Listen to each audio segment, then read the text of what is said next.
all companies are media companies. They just don't know it yet. So the old days of you making commercials and trying to gain influence and persuade people and making impact on their purchasing and the decisions that they make, it seems to be almost over. So you might as well start to learn how to create content in a way that you can speak directly to your audience.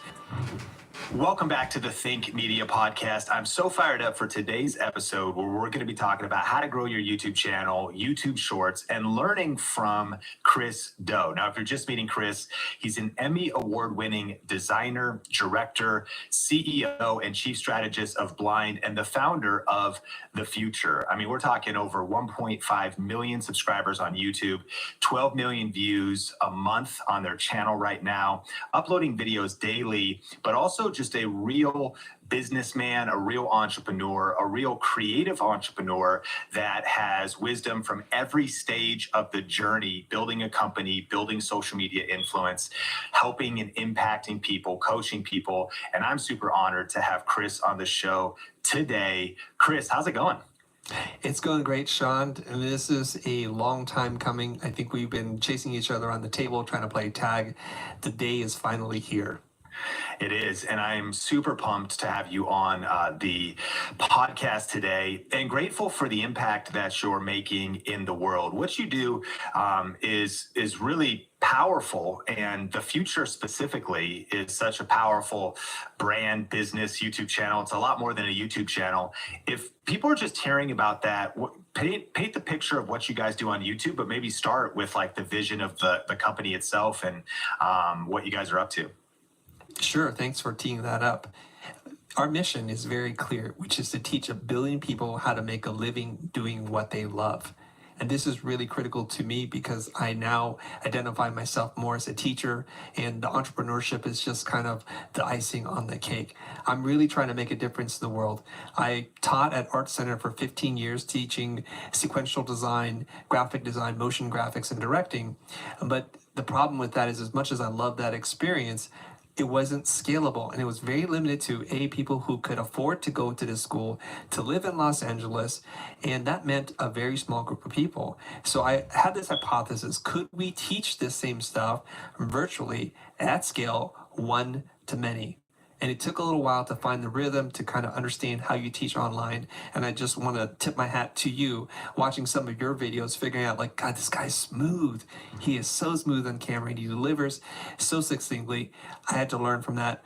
And once I did, I started to find a rhythm and to build an audience. Man, so powerful. And I love the vision. Teach 1 billion people how to make a living doing what they love.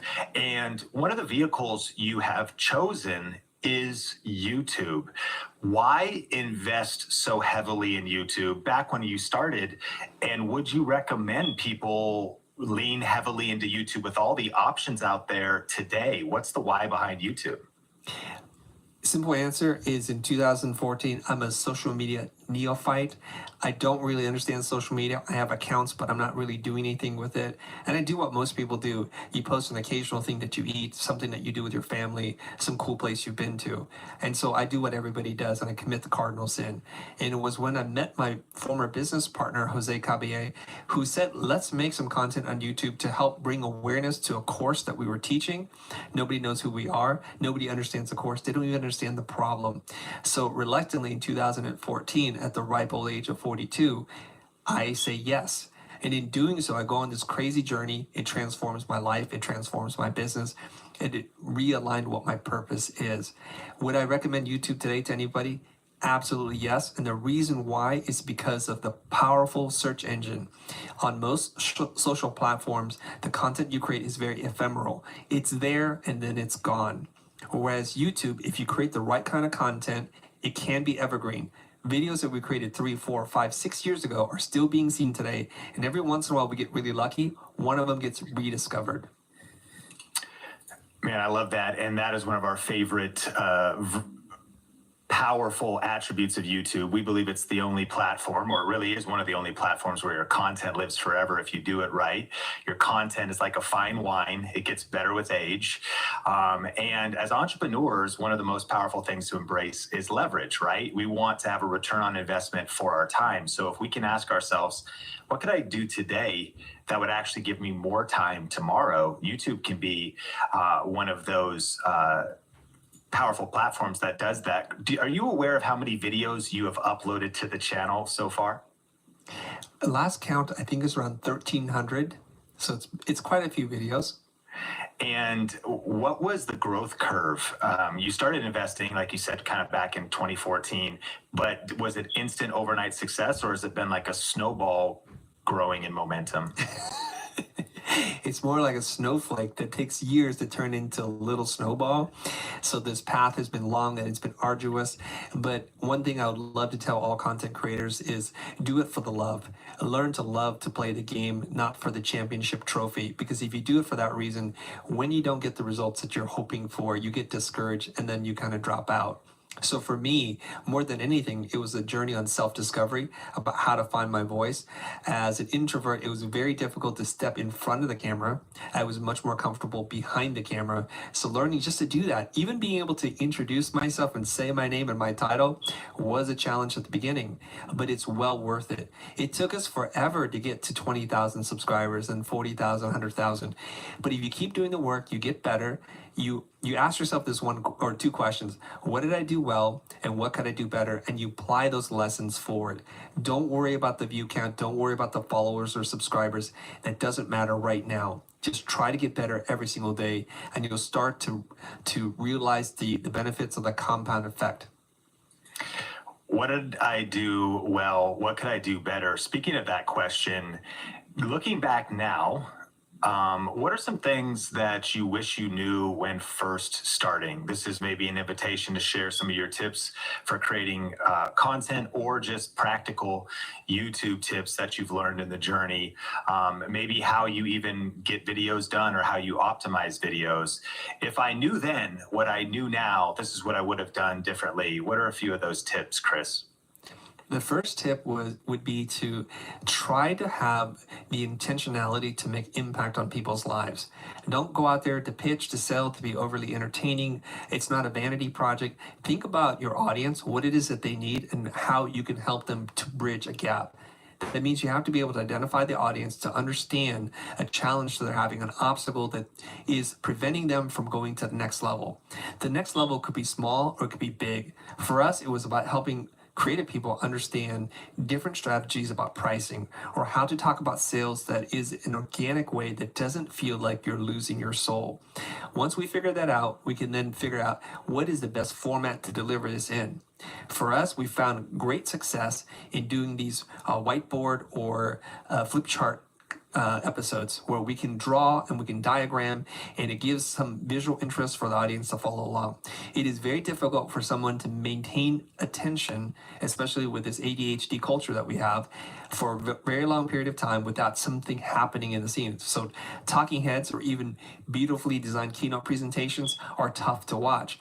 So try to have visual demonstrations, something that you can do with your hands so that the audience stays intrigued, because you have to keep them if you want to reach them. Brilliant tips. And man, holding attention is one of the big factors of YouTube, that average view duration, that audience retention, and considering how you can do visuals. Now, it's kind of like asking the expert at design how important design is. But for those that are maybe new to Chris and listening to this just on audio, essentially his superpower, is design. They've worked for Nike and big brands and billboards, graphic design. Their thumbnails and the aesthetic of their channel, of course, as they should be, are pretty incredible. Chris, how do you think that comes into social media, but specifically YouTube? Thumbnails, the visuals, aesthetic. What's the importance of that? Reach the quarterfinal stages of this season's Champions League. So far, we've seen surprise early exits, but for the teams that are left, all eyes are on the prestigious prize. So, who will make their way to the final from here and lift the trophy in Munich?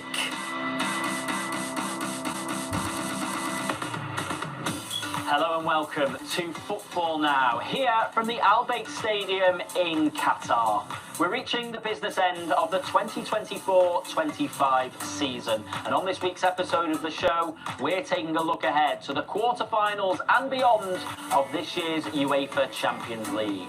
It was a season that debuted a new look format for the competition with the introduction of the league phase. But now we're back to the familiar two-legged knockout round ties as teams battle to book their place in the final in Munich on May the 31st. So let's take a look at some of the fixtures we have to look forward to. 8 teams remain in this year's competition and the paths to the final are now set. French champions PSG meet Aston Villa after knocking out Liverpool in the round of 16. It's Villa's first European Cup quarter-final since 1980. What's the importance of that? I think the visuals are important, but I know I'm betraying my tribe by saying as a visual designer, as a graphic designer, as a director, actually the writing, the actual content, what you say and what you hear are more important than the way it looks. And I think I've heard you say this before, that high value content beats high value production. I 100% agree with that. So if you have an iPhone, if you have some junky camera, it doesn't matter. Make sure you're thinking through, planning and organizing your content in a way that's going to make the maximum amount of impact on the people who are watching this. It doesn't matter if it's a podcast, a video, or an Instagram carousel. Think about them. Start with really good writing. I find that a lot of times when people create content on YouTube, they don't do the minimal amount of research. Just type in your topic, read a few articles to have an informed opinion so that you're not just making stuff up and it's not just opinion based. I think that's where a lot of YouTube falls into this trap. Great advice. Now, I'm so excited to talk about YouTube Shorts. I've been watching, our whole team at Think Media has been watching what you guys are doing at The Future. And we've been blown away because there's that one short you posted where you're having a conversation about pricing that is just going absolutely viral. It's now your most viewed video on your channel, right? It has 22 million views at the time of recording this. The top 3 videos on your channel, you've been doing YouTube for like 7 years plus, but the top 3 most viewed videos on your channel are YouTube Shorts, and YouTube Shorts has not been around that long. I'm curious, what have you been learning with YouTube Shorts? We could go deep on this one. How heavily are you investing in YouTube Shorts? Maybe take us through the story. Did you just start experimenting and get lucky with that video? Is there some intentionality? What's your hot take on YouTube Shorts? I want to give credit where credit's due. I was having a conversation with Brian Elliott. He has a YouTube channel called Behind the Brand. And we were just talking and sharing ideas, what's working for us, what's working for him. And I love it when creators come together and share their secrets. And he said, you know, Chris, I'm not taking advantage of this, but you need to get on the shorts thing. He gave me some rules, some guidelines on what to do. Immediately thereafter, I called my team. I said, guys, we've got to get on the shorts thing, follow these rules, start looking at the content and cut it down. And so like, okay, how often do we need to do this? And I told them, just try to drop 1 a day. They're not that hard to do because they have to be under 1 minute long. And we would post videos, and 2 or 3 weeks into it, the team, we had a call, and like, Chris, do you want us to continue doing this? They're not really taking off. Now, here's the crazy thing. I think from day 1 to day 27 or day 28, the video is just moving along just like everything else on our channel. It took a little while for the algorithm to figure it out, and that video went bananas in 4 days. I think it hit 7 million views in 4 days. I'll tell you a funny story. I was calling one of my friends, talking to him, hey, did you check out this video? I think it's gone kind of viral. It's got like 130,000 views. And he's like, let me look at your channel. He's like, no, there's nothing here. There's one with 300,000 views. I'm like, oh my God, we have 2 hits right now. I go back, I can't find a 130,000 viewed video. It had grown from 130,000 to 350,000 in the 2 hours in which I looked away. And it kept going nuts. I've never had a video go like that before. We're happy when our videos hit 50,000 videos or views in a week or 2 weeks. This is unheard of, and it's just going nuts. And I just keep looking at it, and it's the craziest, coolest thing. That was, for me, my Mr. Beast moment. I wonder, this is how it must feel to be Mr. Beast when you just look at your video go bananas in day one. Yeah, so it took a little while for it to take off. Man, that's incredible. And I mean, 22 million views already and continuing to grow. But I'm sure listeners now, the question burning in their mind is, what were the rules that, talking with Brian Elliott, that he shared with you, and what are some of the tips you can pass along for making great shorts? This is going to sound super obvious to anybody who's listening. It's like, Chris is no genius, and I'm not. I just follow people's rules and I just apply. He said, make sure your video is less than a minute long, because sometimes the YouTube machine adds a little overhead to the video. And if it goes one frame over 1 minute, it's not going to be considered as a short. So just keep it under. So he's like 59.5 seconds, no problem. That's totally cool. He said also, you have to use the hashtag shorts and then just go at it. And that's all he said. He just do it and do it for some time, because it takes a while for the algorithm to pick it up. So what did we do? So here's some insight. If you go back into your archives and look at your highest performing videos and you look at the retention graph, it usually is a good indicator as to your editing team on what parts to pull out. Whenever you see a spike, someone's rewound it, watch it again, that's a good indication. But like many things, if you just take your hits and you make little hits out of it, there's a good chance that one of them is going to catch like fire. A couple other things I noticed about the videos that have performed really well. Usually it's me saying something a little controversial that goes against conventional wisdom. I'm going to challenge a sacred cow to get people to turn their head. And it's emotional, and people are really angry sometimes at our shorts. They see this and they're not saying very nice things. The trolls do come out, and it's actually really fun for me to read. So if you can touch a nerve and say something that challenges people's the way that they see the world, there's a good chance they're going to tune into it. Wow, that's brilliant. We like to talk about having a polarizing point of view, not just to pick a fight for picking a fight's sake, but when it's a true conviction, getting people to stop. I like that you said that. It's like trying to get people to stop the scroll, hang on that video. And you've continued now to post shorts. Do you have a current content schedule or rhythm, or are you trying to, is it set in stone, or at least written down on paper or in Slack or Basecamp or somewhere, that you're posting a couple full-length videos a week? Are you trying to do 7 shorts a week? What's your current rhythm?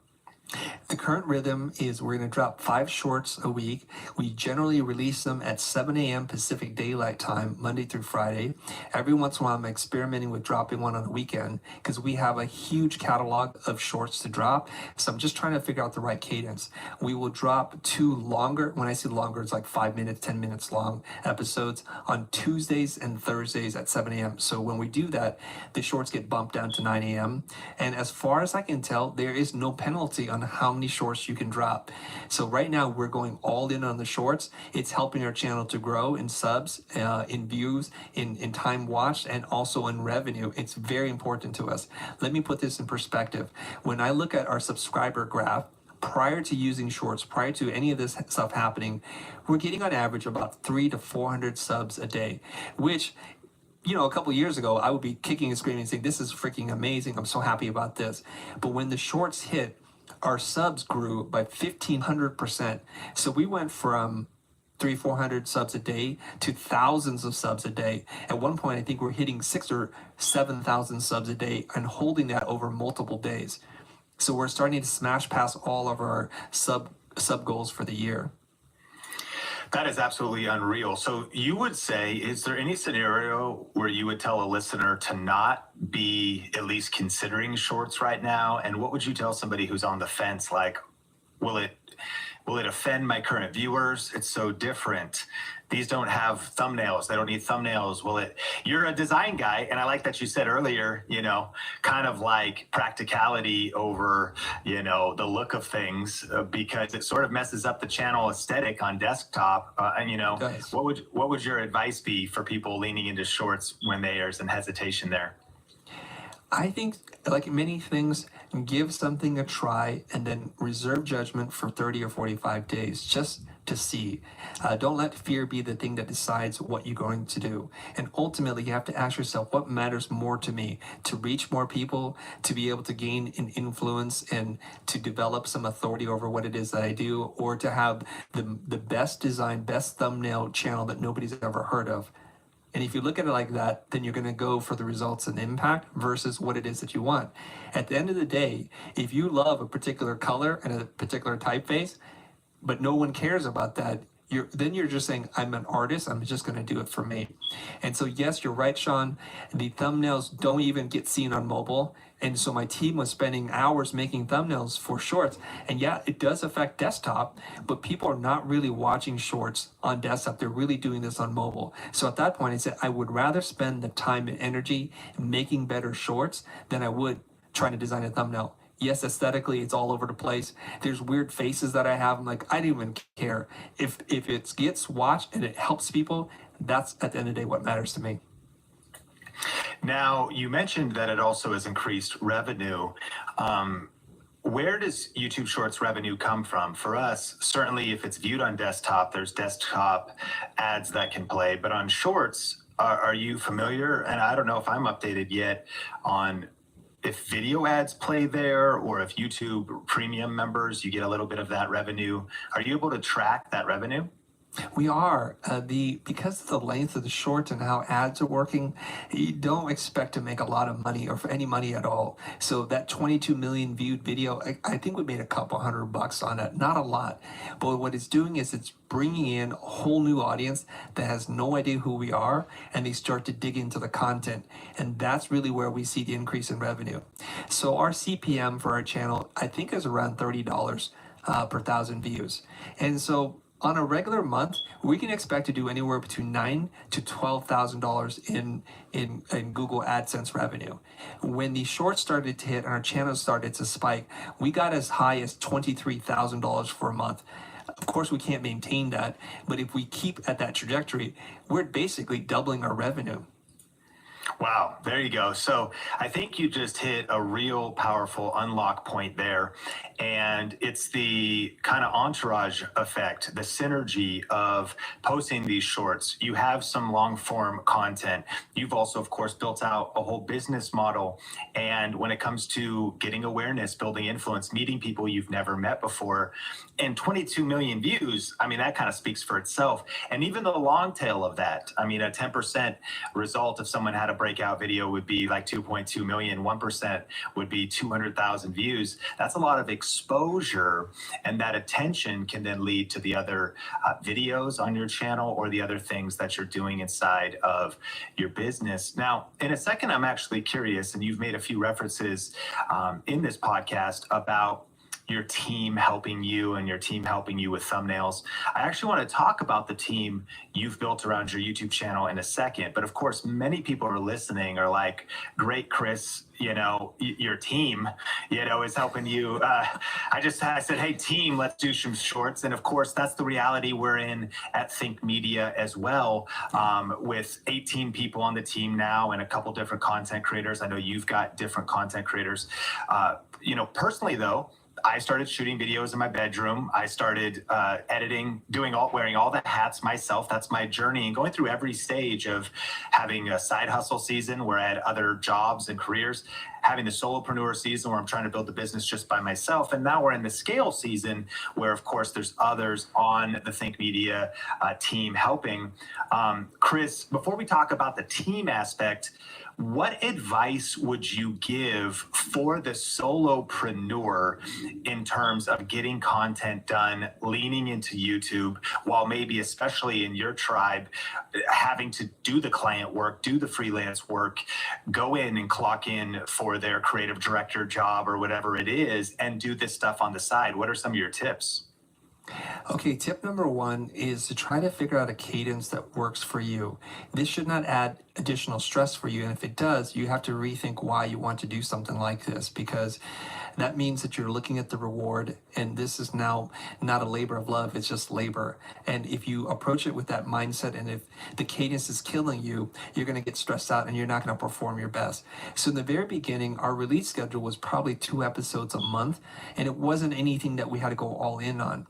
You want to just put in the time to practice, to be able to be comfortable on camera. It is a weird thing, Sean. I know you know this, but looking into a piece of glass is the weirdest thing ever. That's not a human. There's no emotion. He doesn't laugh at you. He doesn't lean in. You just speak to something and there's zero feedback, and it makes you feel really dysregulated. It takes some time to be able to overcome the awkwardness of speaking to yourself. In normal circles, people who talk to themselves are considered a little crazy. You have a few screws loose. So just put in that time and don't worry too much about trying to hit any particular metric. So when you're inspired, jot down some ideas. Keep a notebook of ideas so that when you're ready to make those 2 episodes, you kind of have something to draw on, and it's not just a blank slate where you're sitting there asking yourself, what am I going to do today? Here's another tip I would give to you. You got to find something that people really care about. So there's the things you care about, but maybe you're a very unique person and no one actually is looking for that. So it's good for you to start reading and participating in other people's communities. It could be on YouTube, it could be on LinkedIn, Instagram, or Twitter. Find something that stirs people's emotions and see if someone has answered it in a way that's satisfactory. And if they haven't, that's an opportunity for you. Again, you're looking for those gaps in the marketplace, or maybe you have an idea to do it differently, a new and novel way of conveying the same information. Well, that's your opportunity there. So if you have limited time, make sure you spend it towards something that people actually care about and need to know the answer to. That's amazing. Find that cadence. Heather Torres on the Think Media team says it's your race, your pace. And we don't all have the same extra time in the week. I mean, some of our jobs demand 40, 50, 60 hours, depending on what it is, maybe some overtime, salaried positions that have a lot of very intense seasons, or maybe you can budget more time per week. What's that cadence so that you can experiment with YouTube Shorts, so that you can stay consistent with one upload a week or whatever it is? But of course, the goal and what we would recommend is that you start to figure out how to generate revenue from your side hustle so it can become your main hustle. And then eventually that you don't do this alone. Maybe eventually you get help with video editing.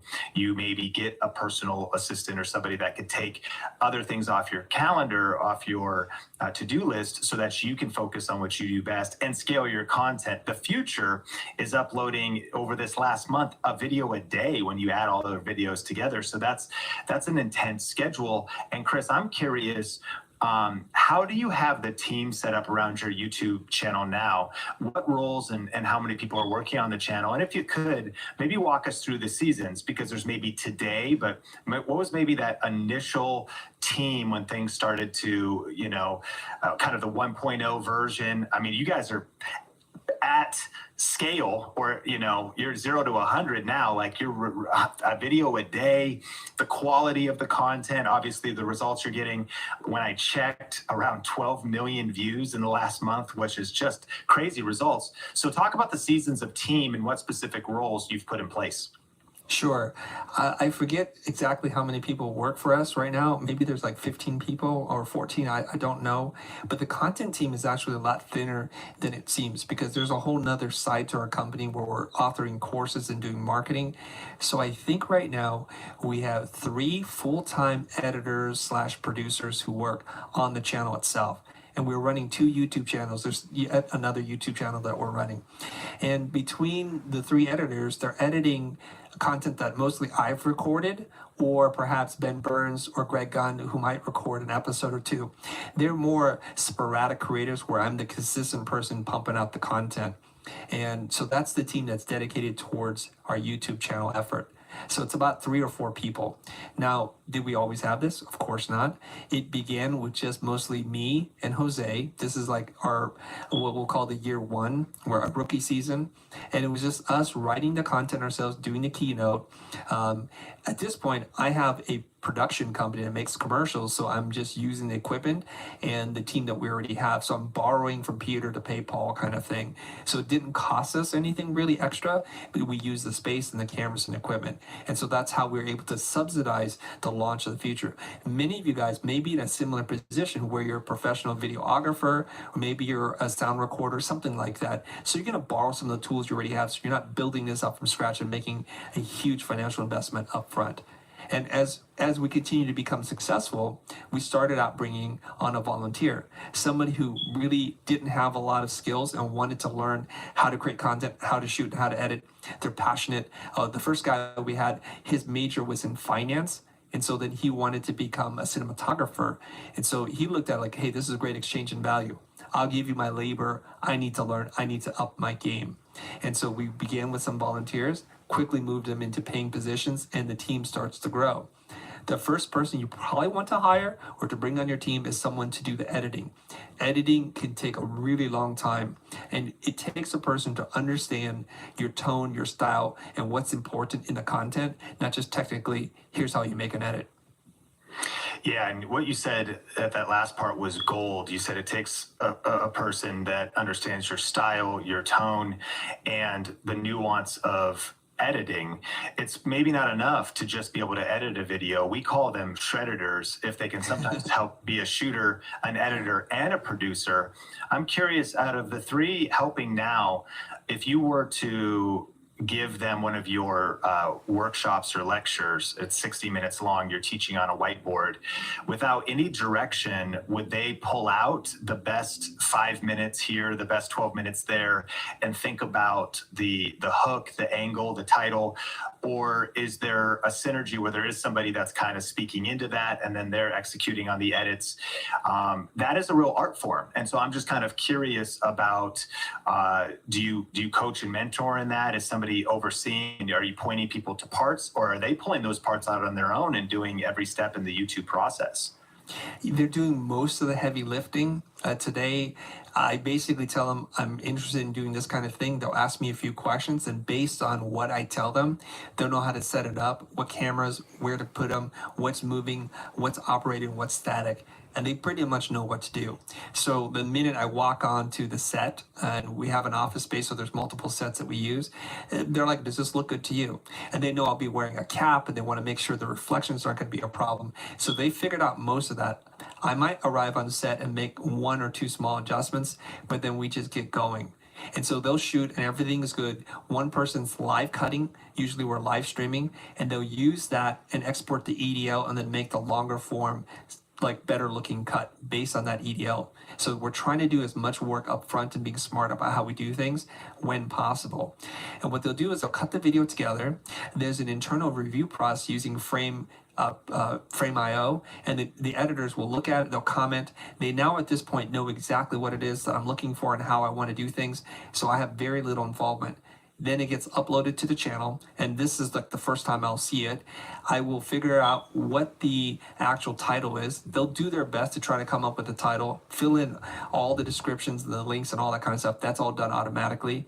And then what I do is I design the thumbnail, I tweak the title, make sure it's something that people can find, and then I figure out when it's going to be released. Now the shorts are all automated. They figured out the cadence. They know exactly which episodes to drop. I may make a tweak to the schedule here and there, but other than that, it goes on autopilot. Man, a couple questions out of there. One, you do the title and the thumbnail more or less. That's essentially the big idea. That's the hook. That's the kind of marketing angle. That's the get attention angle. Is there a reason why? I mean, we understand the value of that. Do you maintain kind of creative control there because it's an art form, because of the level of study you've done, and is that, what's kind of your vision behind being that final piece, and how important is that title and thumbnail that you take that stage? I think the title and thumbnail is everything. If you don't title it properly, the world's best video is not going to be seen. And what I do is I'm a very much a data-driven person. So when a video drops and it's not hitting the numbers that I think it should be hitting, I look into the numbers. What is it called? Not the retention. It's called impression click-through rate, and that's really important. So when that's not working, I think is something wrong with the thumbnail, is something wrong with the title, and I'm making adjustments in real time. I also think that as the person who reads and responds to every comment on all our social channels, me, I have a pretty good sense of what our audience is looking for. I understand their pain points and challenges. Sometimes the team can get lost in titling that they assume someone is already smart enough to know what the problem is, so they're searching for this very specific solution. So my general tip to everybody that's trying to figure out what title to call their videos, use really basic language like a fifth grader. Dumb it down a little bit, because people who don't know the answer don't know the terminology. So make it simple, make it intuitive, and make sure you're checking this against what people are searching for to make sure that this is really what they're looking for. Amazing advice. Secondly, to that, what you just shared a moment back around the process of even the shorts being published, I'm curious, that 23 million viewed short now is titled "Why Charging by the Hour Doesn't Make Sense." And I'm curious, was that picked out by your team? And was it just a moment that maybe was going to be solid? Did you expect it to go viral, if you will? I guess what I'm asking is, did you architect that moment being turned into a short, or was it just one of many and that one happened to pop off? I don't remember, because the process is so fluid, Sean. I'm going to just assume my team came up with that title. Usually what I do is I read the titles and I think to myself, if I'm an average person looking for a solution, is this what I would be typing in? And every once in a while, they get a little too tricky with the titling, and they'll just change it. Because it's phrased in a way that I don't think anybody would type in to Google. I think you guys did a video on your channel about autofilling and just typing in things and seeing what people are typing in. And it's not always the language that you think it is. And I had a feeling that this video was going to do well because of a couple of things. It was cut down from already our most popular video, our most widely viewed video. So there's a good chance if we don't screw it up, it's going to be seen again. But I think the way this video was created was one of my editors grabbed some clips and dropped it on TikTok. And seeing how that performed, a different editor grabbed those same clips and brought them together, glued them back together to make a minute-long thing. So there's a lot of testing going on here behind the scenes. It's done more of it on an intuitive level. Take your popular video, drop it somewhere else. It's working. Take those videos back, glue them together, and repurpose it. And there's a good chance it's going to be a hit. You know how people like bacon? And they like certain things like truffle oil. It's like, if you know people like this, you put it in your sandwich, they're going to like it. It's kind of like that. That's some Think Media Podcast gold. What's the most popular video on your channel? Yeah. That's already proven. Can you cut some clips out of it and use for shorts, and even test those somewhere else on TikTok or Reels, and then potentially turn them into a YouTube Shorts? That's an action item, Think Media Podcast, and I think that that's something definitely that has proven to work for Chris, and I'm excited to even share this very episode with our team, because we have not quite done that yet. We have a lot of quote unquote hits. And so to narrow some of those down and to chop some of those up, amazing advice, Chris, really appreciate it. Well, in a second, I'm excited to talk about some of your general advice for this next decade in the creative economy, for your encouragement and warning and the mistakes people make as creative business owners. But one of the things I love about you is your commitment to always level up your learning. We believe that lifelong leaders are lifelong learners, and you read a lot of books. In fact, you wrote a book, Pocket Full of Dough, I should say, Pocket Full of Dough. And people can get that. We'll put that in the show notes as well. You can tell us a little bit about that. But I'm curious, what books do you recommend for creatives and entrepreneurs that would help them specifically with online marketing and YouTube growth specifically? Okay. I would recommend a couple of marketing books because we're in the marketing space. I think you can't go wrong with picking up a Seth Godin book. I loved This is Marketing and Permission Marketing and All Marketers Are Liars. Those are three really good books. You don't need to read all of them, but those are pretty good. A lot of people like Alan Bibb's book, The One-Page Marketing Plan, because it puts together a step-by-step process, and people like that. Some people like Donald Miller's book, Story Brand, and any books around storytelling or branding. Right now I'm finishing up Kendra Hall's book, Stories That Stick. Wonderful book about how to tell stories, and she's an amazing, gifted storyteller, and it's very practical and pragmatic. Two other books I'm going to recommend, and this is based on my belief that good writing trumps good design. So you need to learn to write better. But it's not about writing a novel. It's just about learning how to write punchier and more succinctly and to communicate more clearly. Neville Medora's book, this book will teach you how to write better. Excellent resource. You can read that book probably in an hour and a half. It's very thin, very few words, and it's awesome. I'm also reading Joseph Sugarman's book on copywriting and the copywriters, the guide to copywriting or something like that. Those are excellent books too. If we study the people whose livelihood depends on getting people to pay attention, namely people in advertising and copywriting, there's a lot of lessons you can learn, including how to title your episodes. Man, I knew you were going to bring the fire with some recommendations there, and we will summarize that Think Media podcast listeners in the not just the show notes, but we'll make like a kit.co of that as well, because it's a question we get a lot.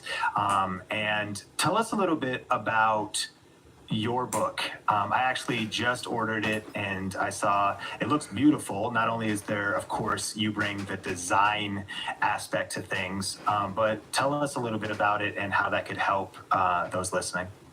Yeah, the book is actually just our fans, our audience saying, this would be great if you can just put your ideas into a book. And mostly it was just from tweets. But tweets, as you know, are pretty short. And so I was struggling with this. And I started to collect together, and this is just me using data, my highest performing tweets. And that was the foundation of the book. And the book is broken up into different chapters about pricing, about communication, about mindset, about negotiations. I forget now what all the chapters are. And I started to write. Now, being a designer, I felt a little insecure about my ability to write. So each page is paired with a beautiful graphic that was designed by my designer to kind of marry the idea conceptually, visually, and then it's paired with just one page. I look at it like this. If you're looking for really bite-sized pieces of information without a lot of fat on the bone, that's my book.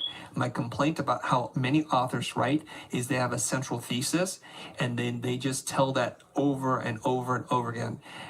I'm relatively smart. I get the idea. I don't really want to read 55 stories that say the same thing, but it seems like a lot of books are written this way. So I wanted to take the opposite approach. There's a bunch of different ideas that are organized in a very specific way, and it very much comes from my philosophy, and it gathers together all the different things that I've read and have influenced me in one single volume.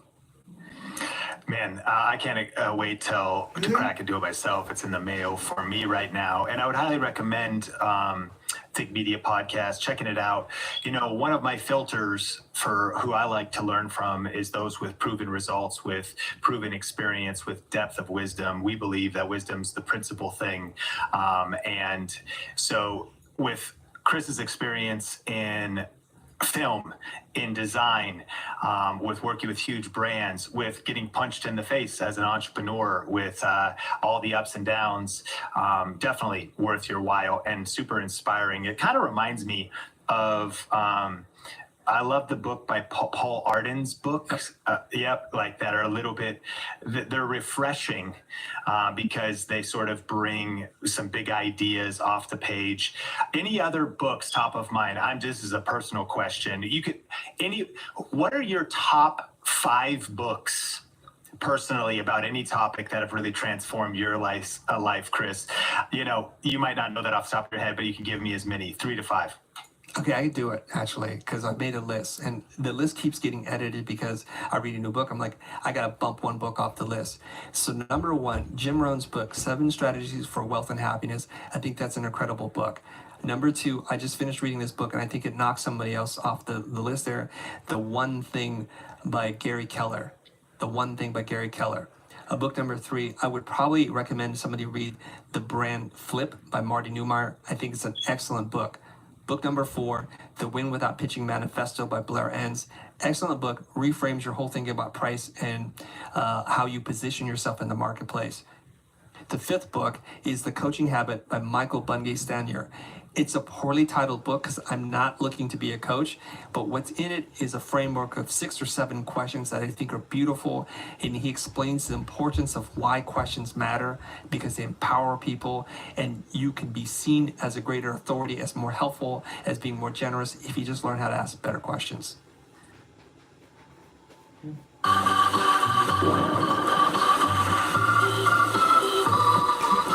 That's life. That's what all the people say. You're riding high.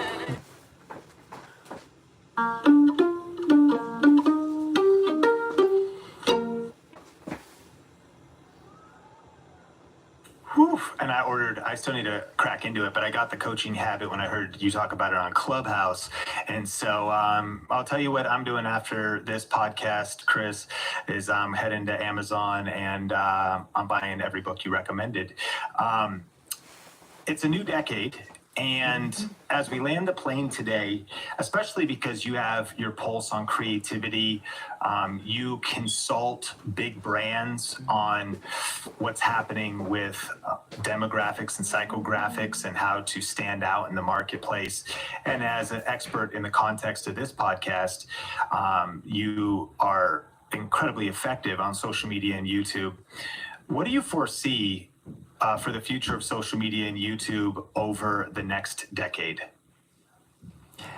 Wow. Okay, that's powerful. So we're seeing a trend move towards influencers and micro influencers being the gateway to audiences and demographics. And I think big brands are already seeing this because we're starting to see more money move into this space.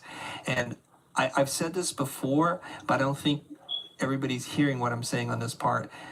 All companies are media companies. They just don't know it yet. So the old days of you making commercials and trying to gain influence and persuade people and making impact on their purchasing and the decisions that they make, it seems to be almost over. So you might as well start to learn how to create content in a way that you can speak directly to your audience.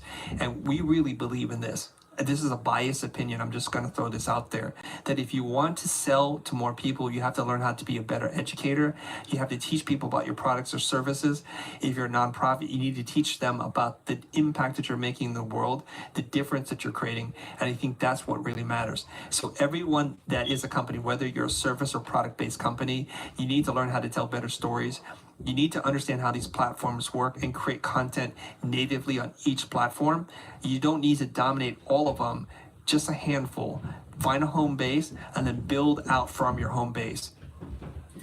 Wow. And as we maybe pivot that question, so powerful as far as your insight is for the creative business owner. Many people listening maybe are just getting started in the early days, maybe just getting, like we were once, where we're like, I hope this works. One day at a time. Like I'm in a garage right now, bootstrapping this whole thing together. For the journey ahead in this, and we really believe this next decade is going to be the best decade in the creator economy, as you mentioned, influencers, micro influencers. The world is wide open to lean into that, but it's not going to be without work and without challenge. What encouragement, warnings, or advice would you give creative business owners for the journey ahead? Wow, I can give them a lot of different advice. Can you help me to narrow that question down a little bit, Sean? So let's go warnings. What kind of warnings that maybe you've had to overcome that caused you to lose profit, lose time, get distracted? What are maybe some pitfalls people could fall into that could hurt their growth, specifically of trying to build their influence on social media? Wonderful. Thank you for clarifying that, narrowing it down for me. My biggest warning for anybody who's creating content, whether you're a multi-billion-dollar corporation or a mom and pop with a grocery store or a restaurant or something like that, which is don't try to take any of these shortcuts. They will hurt you. Don't try any of these growth hacking bot things where you're trying to grow really, really fast in a way that's not organic and real. And there are many people who will take your money and do these things and give you the results that you asked for. But later on, you're going to realize that these people were either bought or paid for, and they're not really there for you. The best kind of audience begins with a true and authentic relationship with your audience and your community. You show up for them, they will show up for you. If you do this consistently over time, they get a sense of who you are, your personality, but it builds trust, which is the key to your brand. Trust is everything. And so it's hard to earn and it's easy to lose. So don't be in a rush to get to your results. Just show up, do the work, hire a few smart people to coach and teach you, and just follow the plan. And everything will work out if you stay in the game long enough. The Chris Do, man, such valuable wisdom. Listen, people need to follow you and connect with what you're doing, especially on Instagram, The Future, your personal account. I swear on The Future, I think I click save on every post because you make these carousels that are so rich in value, your personal Instagram as well. Shout out some accounts and anything that we can connect with in the Think Media podcast community to follow you and continue to learn from you. Thank you. You can find me on most social platforms. I'm at the Chris Do, and Do is spelled D-O. I'm on Instagram, I'm on LinkedIn, Twitter, YouTube, of course, everywhere else. And the company, the media company that I run is called The Future, and The Future is spelled without an E. It's F-U-T-U-R. So if you search for The Future also on social media, especially on YouTube, you'll find us there as well. Brilliant, Chris. Well, I appreciate you so much. Thanks for taking time today to pour into us, and we will talk soon. Thanks, Sean. Are you ready to start or grow your YouTube channel? Do you feel stuck and need help connecting the dots? Join this free web class where you'll learn the step-by-step playbook for YouTube success. We've helped thousands of purpose-driven entrepreneurs just like you grow their influence with video. Register today for this exclusive training at thinkmasterclass.com.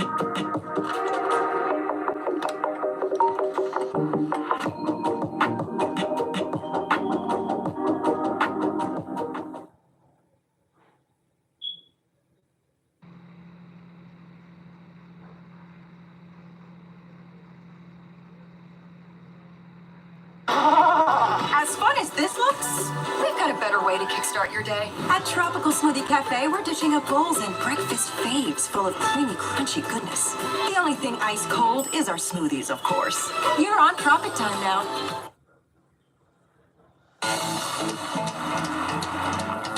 First ever, Nissan Rogue Rock Creek.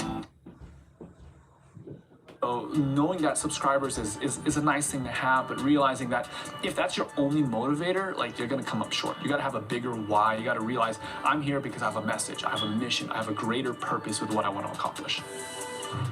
So you may be trying to grow your YouTube channel this year, and your goal might be to actually get to 100,000 subscribers. My name is Heather Torres, and I am the host of the Think Media podcast. And today I'm so excited because I have my friend and fellow VRA member, Justin.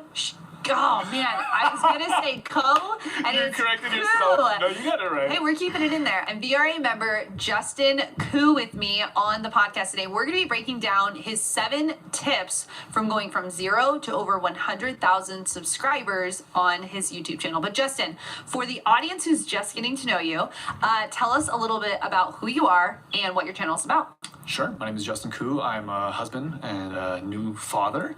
And on my channel, I host explicit conversations on belief and the stories that shape them. And so, in essence, my show is a kind of an across-the-aisle type of show where I oftentimes expose myself to people with a different life story, a different set of beliefs, and really for the purpose not of debate, but to understand and to empathize and to build relationships. The show's called I'm Listening, and a good chunk of the show, I'm just sitting there listening to what they have to say. I also love listening to your content. I'm listening as you are going into these deep conversations and really just hitting different taboos and things like that. So appreciate the work that you're doing. But this has been a journey, right? It's not like you just came on YouTube yesterday and got to over 100,000 subscribers. So talk to me a little bit about the journey. How did you start? And then we're going to dig into your 7 tips. Yeah, so it must have been 5 or 6 years ago I started YouTube. I was teaching at a school, at a Bible college, actually, and one of the students who came through shared his story of faith, which was because of a YouTube video that he had this life-changing moment, and it was kind of in that moment I'm like, oh my goodness, like video is powerful. It has the potential to reach people, not on a surface level. It's not just about cat videos or social experiments, but like it can change a person's life in a significant way. And I thought that's brilliant. I want to try and be a part of that. I remember Googling for YouTube courses, and I stumbled across the beta VRA. Like this was before it was polished. I don't even think you guys were in Kajabi at the time. It was just like things were falling apart. The roof was leaking. All these is like literally one of the emails. I'm like, hey guys, can you guys go and click all the buttons and tell us if something's broken? And I did that, and they're like, yeah, that one's broken and that one's broken. Yes. But I found you guys and found a community, and this was kind of me diving in head first. And as they say, the rest is history. I think 10 months later, I ended up quitting my job as a faith move, not because I was making millions and millions of dollars. Yeah. But I was like, I'm so convinced that this matters, and I want to be a part of this. And so I launched in head first, and we've been doing it full time ever since. Yeah, and I think one of the things we're going to dive into the 7 tips, but 100,000 subscribers is such this YouTube milestone, right? I mean, it's cool. Like you do get cool plaques, and it is a recognition. I got piece. mine, I think last year, maybe the year before, something like that. But man, there's such a journey along that way. So I want to dive into these 7 tips. And number 1 was actually that 100,000 subscribers doesn't matter. Yeah, and you might have clicked on the video because like, oh, I want to get to 100,000 subscribers, and I remember what that was like. I remember having goals and wanting to hit these milestones, and that's cool. If it helps motivate you, helps get you out of bed, helps you to hit record every once in a while, like good. Use that fuel, use that energy. But at the end of the day, one of the things that I'm more convinced now than ever is that these are just vanity numbers. Like, and they don't really accomplish much. It might have been true that 10 years ago, the old YouTube subscribers mattered because whenever you would create a video, it would be sent to all of your subscribers. But now that's just not the case. You don't need subscribers to be able to reach people. And in fact, there's oftentimes channels that have less subscribers, but have larger reach. And so I think it's just important to be able to have your eye on the right target. Because if you have the wrong aim, even if you're successful, you're still missing. And so knowing that subscribers is a nice thing to have, but realizing that if that's your only motivator, like you're gonna come up short. You gotta have a bigger why. You gotta realize I'm here because I have a message, I have a mission, I have a greater purpose with what I want to accomplish. I want to jump up and down right now. That makes me so excited. And not for like a braggadocious way, but we hit 1 million subscribers. And the next day we got up and we did the same day. Like it was the same. It's almost like when you have a big milestone birthday. 100%. And that's how I love to help people understand it. It's like, man, if you hit, maybe you turn 30 or 40 or 50 or 60 and you think something's going to happen and you wake up the next day and got to do the same routine and the whole thing. Well, I remember getting my silver play button in the mail, and I'm like, I've been working for this day for so many years. It was a really cool moment. I called one of my buddies. I was like, hey, would you mind helping get a bunch of photos for Instagram? And like there was this moment where I indulged my vanity. I indulged the hard work and all of that. I took the photo, and now it's under my bed. Like it's in the box. It's not even on my wall. It's like this thing that just like I use sometimes as a makeshift tripod. Like it doesn't matter as much as I thought it would matter. Yeah, because you said it, it's building something bigger beyond just YouTube. And that's what we want you to know here on the Think Media podcast. Why I want to have these conversations is because, yes, I get it. Like, I want to get as many play buttons as I can because it means I'm reaching people. Right. And even today, in our calls that we have as a team, we do customer success every single call because there's so many success stories that are big and small, right? It's not just about the numbers. Yeah. And we had a customer success story today of a woman who started her YouTube channel in attraction marketing. I mean, talk about like, let's be like super narrow on what she's doing. She's like 400 subscribers, but she sent us a testimony that said, because I have built a business around what I'm doing and I'm using YouTube to get leads and get clients and get people into my world, she's making $10,000 a month with 400 subscribers. Yeah. So it's the equivalent of subscribers to income actually isn't a big deal. What matters most to YouTube is minutes matter most. They want people on the platform. They want people diving in, which is why I love the content you're doing now. And I love the content you were doing before, but now it's long form. It's keeping them there. It's people are digging in, and it becomes something more than just cat videos, like you said. And number 2 actually is that consistency matters. So actually getting to these vanity numbers is a good thing, but really what matters is staying consistent. Yeah. Why is that a thing? for you and for creators who are just starting and just need to know that while it can be difficult to get a video out every single week for the last 6 years, you know, or whatever that was, it matters. Yeah, well, consistency matters so much because it's just the only dependable strategy you can rely on. I mean, you think about it in like financial competency, right? Yes, you could win the lottery, and that is a path to success. But like, I don't think you're wise to bet on winning the lottery if you're trying to be financially secure. It happens. It's a real thing. Clearly, it does, but like, it's not repeatable. In the same way, you know, getting a viral video might actually happen, and I hope it does for you because like that's great. It just accelerates your growth. But the reality is that for most of us, we don't have viral videos, right? And so that's why consistency matters the most. But also it matters because it actually helps teach you how to grow and how to develop. It's like riding a bike. You could read a book on riding a bike, and like you can fill your head with all the knowledge, but until you get on a bike and fall down 100 times, you're never going to learn how to ride a bike. And so the advice that I'm giving people is like, you have to be willing to make 100 pieces of content that each get less than 100 views. Like if you're not willing to do that, then you really haven't paid the price that you need to pay in order to be successful in whatever way that you want to be successful. At Target, get Easter basket favorites for less. And surprise them with fun treats they'll love.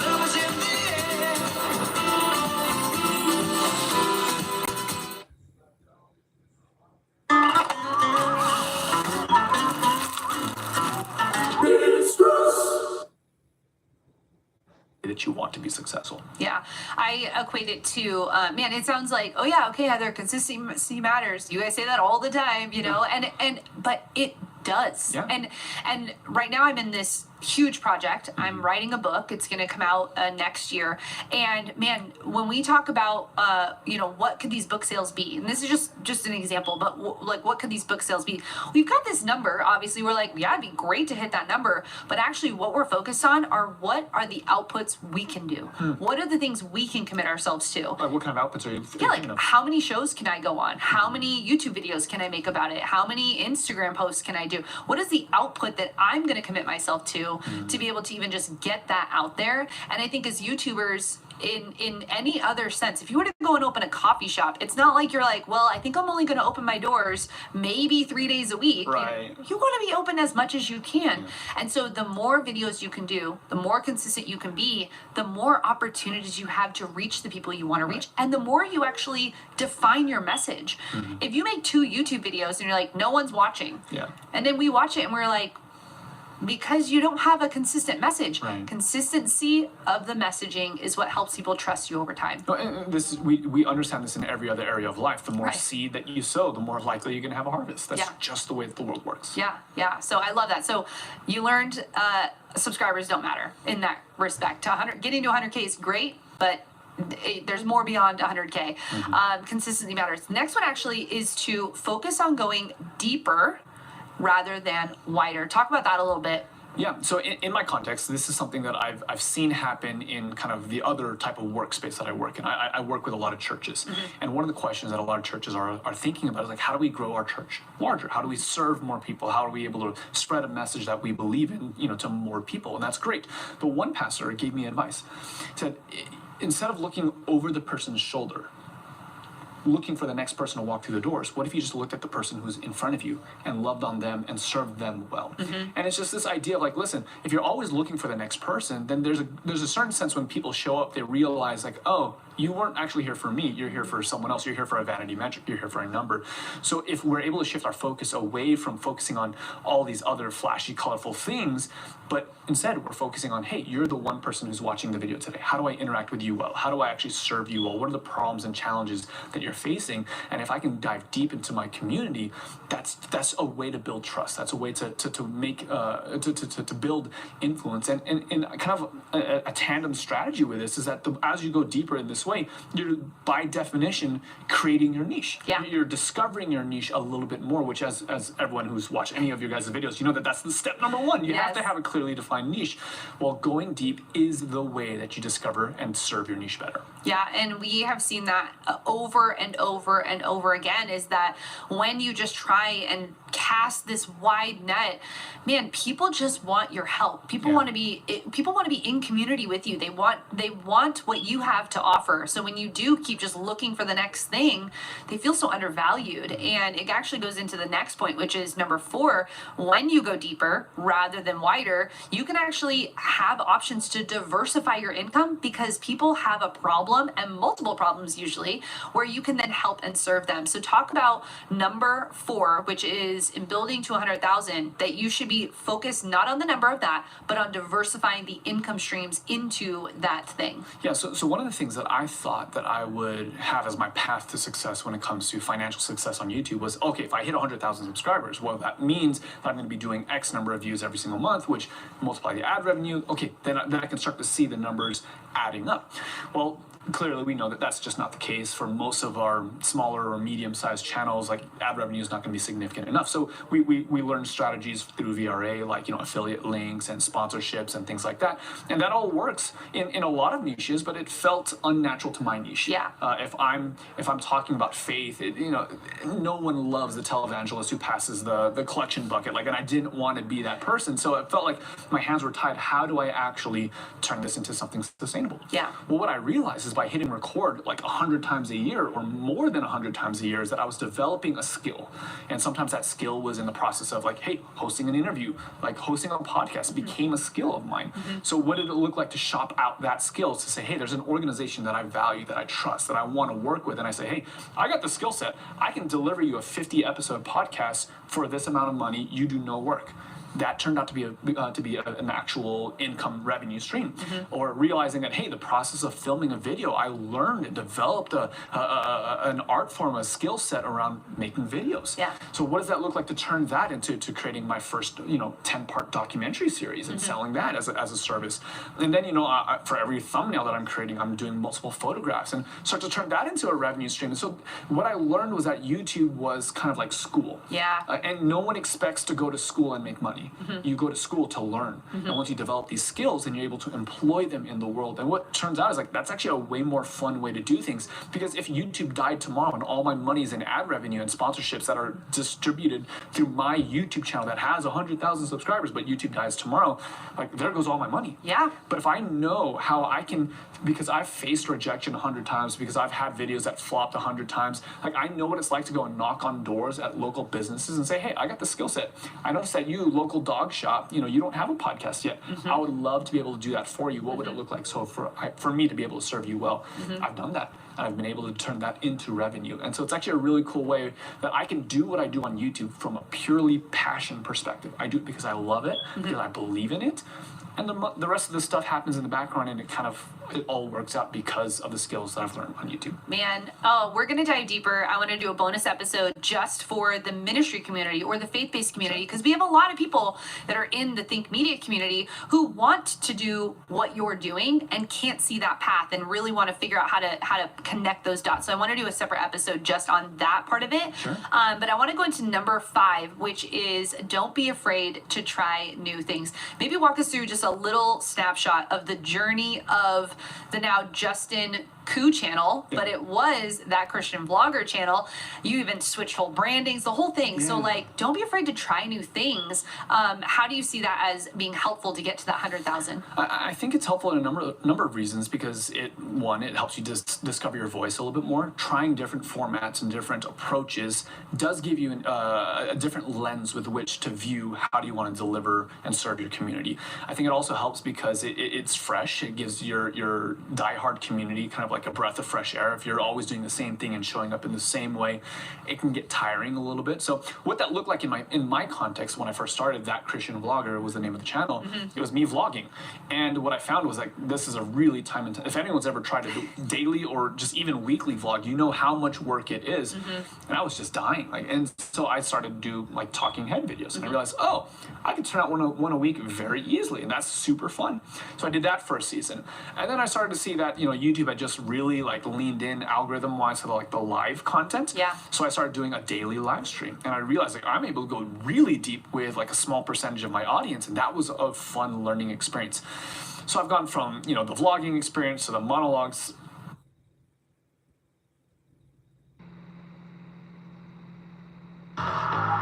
Gatorade Zero. All the electrolytes of Gatorade with zero sugar to rehydrate and replenish. So your return is as good as your service.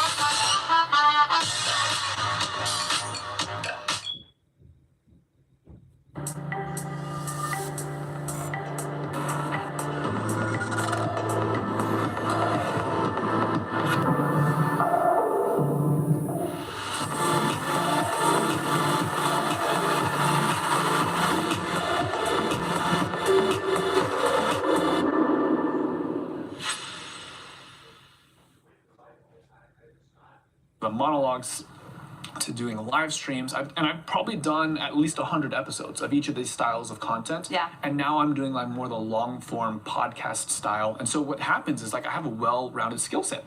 So now when TikTok is blowing up, and I just, like, as you know, we've been talking in the car, I just started my TikTok like 2 weeks ago. What took me a whole year to get to 10,000 subscribers on YouTube, and I thought I was on the fast track.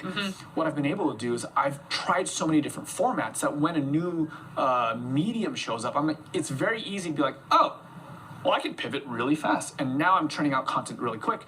I've hit 10,000 subscribers in 2 weeks. Yes. And so it's just, you develop the skill set, you're able to become much more well-rounded, and, you know, back to the monetization thing, you're able to sell that skill set in multiple different areas and help many different types of clients. Yeah, and not being afraid to even switch your entire brand. Right. Like, people don't even want to get started, Justin, because they're like, I don't know what my name should be. I'm like, pick a name because you can change it. It's okay.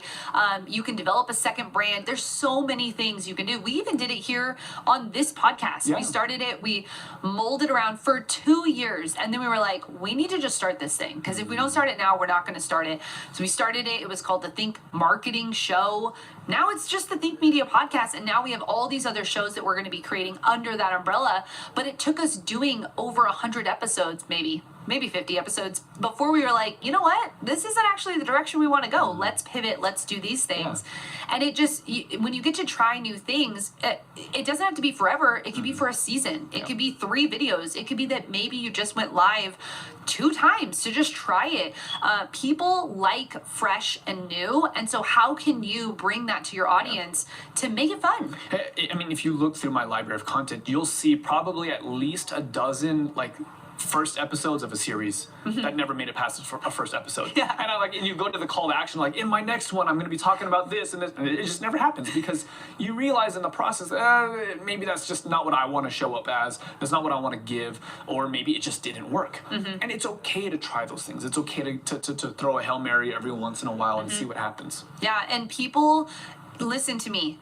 Please start. Pick a platform, pick a strategy, and just get started, because you're gonna change it 100 times throughout the whole thing. But if you don't even just pick something, you won't even start. And so just let it go. Justin said, right now, you need to try new things. It's okay.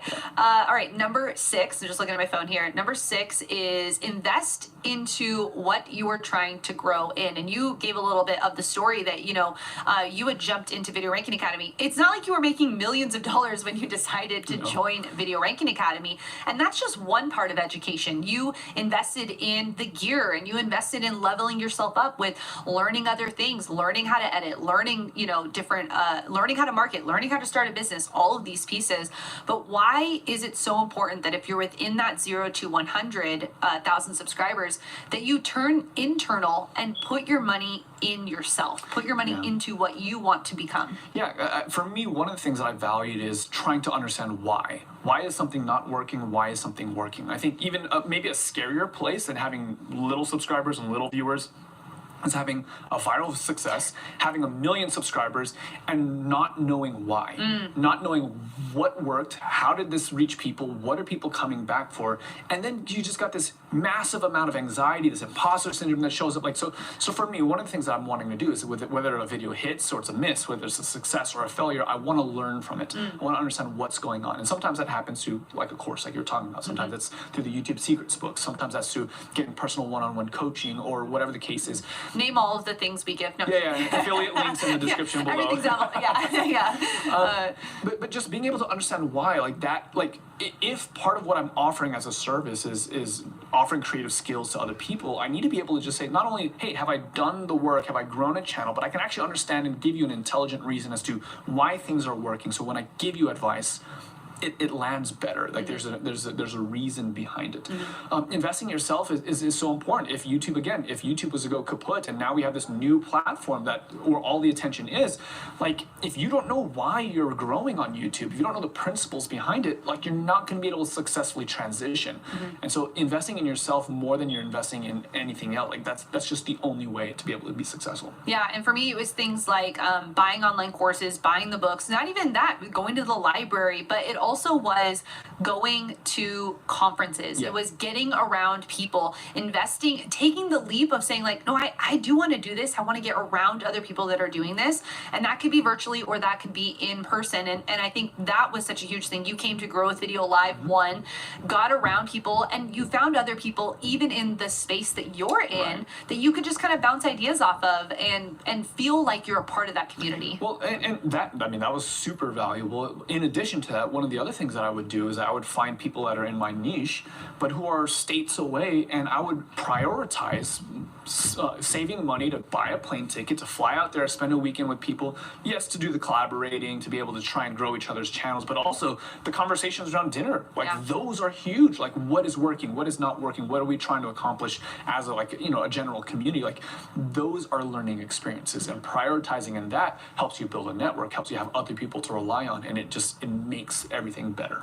So good. We're going to get into the last one, but if you're getting value out of this and you're watching on YouTube right now, hit the subscribe button if you want to hear more conversations like this, and actually let me know so far what's been your biggest aha. And I think really we're going deep into beyond just like get views, get subscribers. This is building something of purpose that matters, that's helping people, and you're so knowledgeable, Justin, in just how you've been able to, not necessarily know the path forward, but just start walking in it and start going in it. So let me know in the comments if you're listening on the podcast right now. I'd love for you right now to take a screenshot, go over to your Instagram, upload that on stories, and tag us both, because I want to know if you're loving this one. I'll put our what are those called? Handles. I'll put our handles down in the description of both YouTube and over on the podcast. But tag us, let us know that you're listening. All right, number 7 is build a team. More creators need to hear this, because your creators that are at the top of the mountain are not doing this alone. And if they are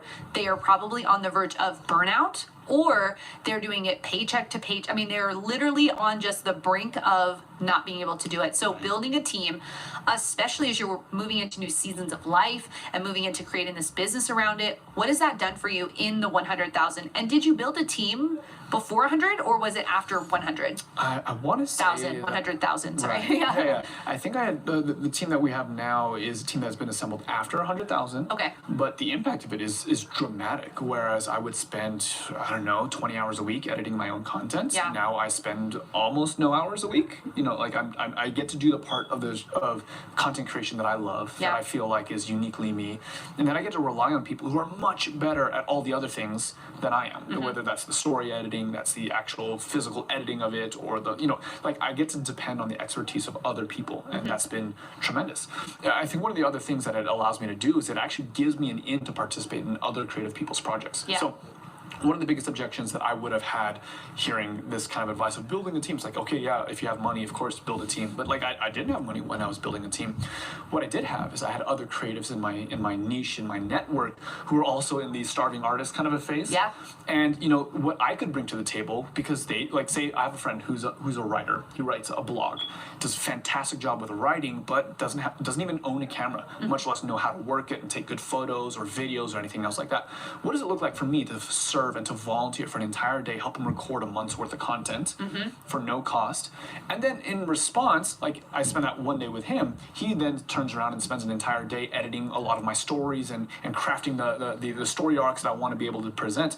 We can just do it in exchange for services, and what happens is his work is elevated and my work is elevated, and we've developed this natural relationship with each other, so that when a paying client shows up, this is actually kind of how it's been happening, that there's a client who says, hey, friend over here who who does the great writing, we want to hire you with this budget to do this, this, and this marketing campaign, this writing campaign, whatever the case is.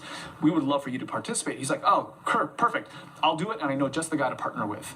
And vice versa. If someone says, hey, we want you to do a documentary, I'm like, hey, I don't want to edit that. Like, I don't want to have to even write that. I want to be able to sit down and film it and do the parts that I love to do. So I'm going to bring him on. And so what we're leaning into is this concept of like the rising tide lifts all ships. Yeah. And if you're able to serve someone else who has a weakness that you have a strength in and vice versa, you're going to be able to go so much further and so much faster. Beyond that, like sacrificing your own money to do it. I would think about it this way. It's like, okay, if I'm editing my own video and I'm taking 20 hours to do it, even if I'm making minimum wage, there's a cost there. There's an opportunity cost. What does it look like for me to actually pay someone out of my own pocket, but then be able to redeem that time to be used in building the business in another aspect? Could I redeem that time and actually maybe land another business deal, land another project where I'm actually net winning, where I'm able to pay someone so that they can take care of their family and I have more income because I'm not doing it by myself anymore. Yeah. And there's a couple things you said I want people to really take away from. One, the self-sacrifice. You know, again, and we can't say this enough, it's not like people that are building teams are making millions of dollars. They're basically making enough that they can then sacrifice a little so they can gain more on the back end. And the other thing that you said when we were in the car, when I asked you about your editor, you're paying someone 3 times their living wage.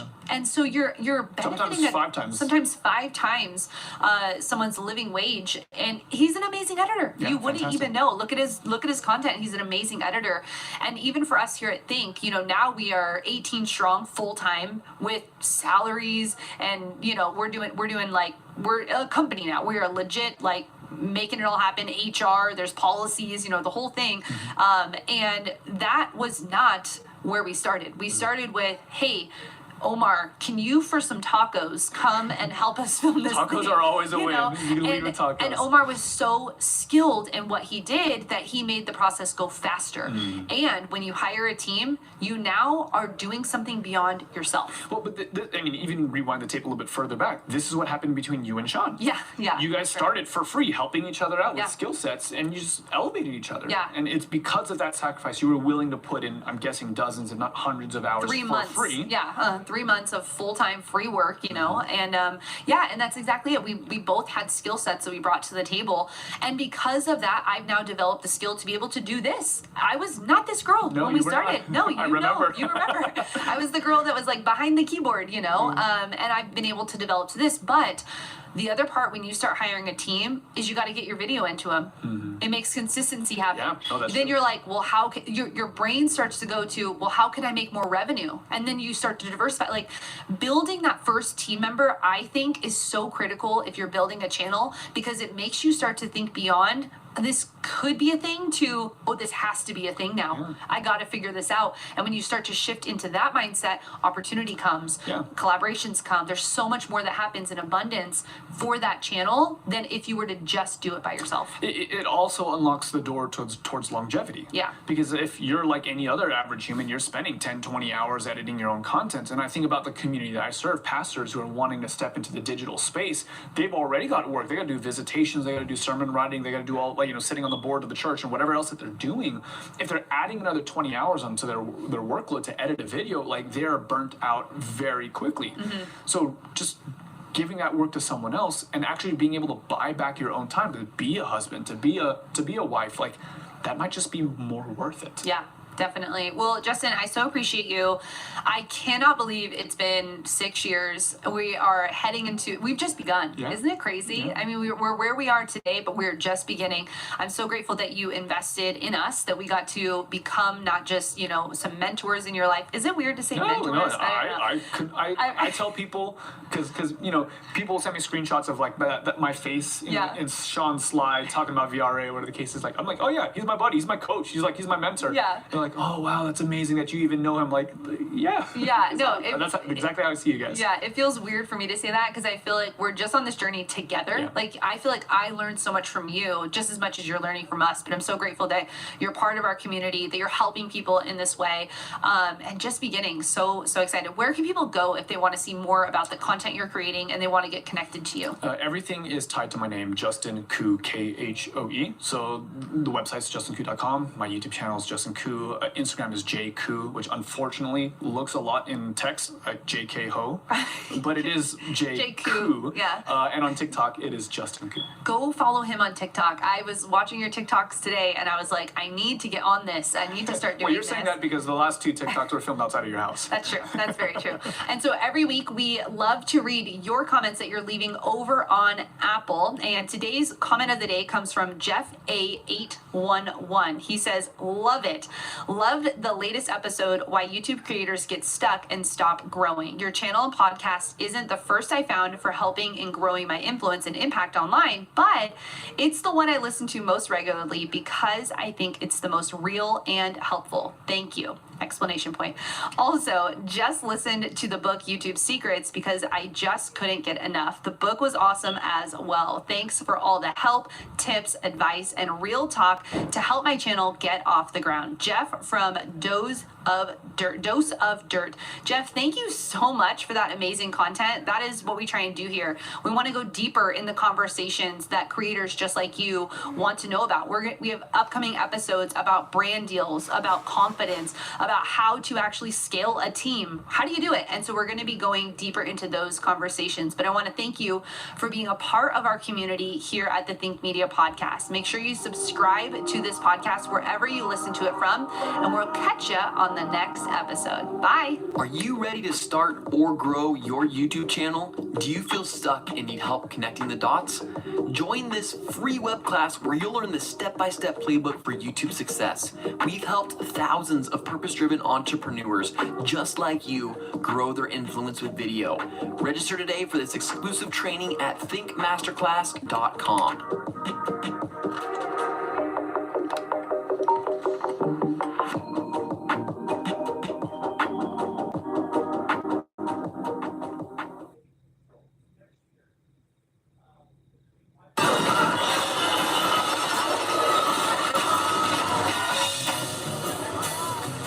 Drums keep pounding a rhythm to the brain.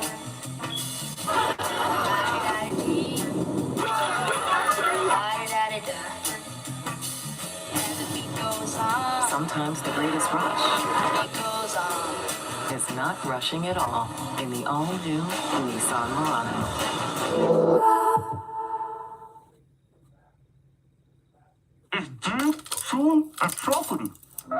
New Chips Ahoy, Big Chewy.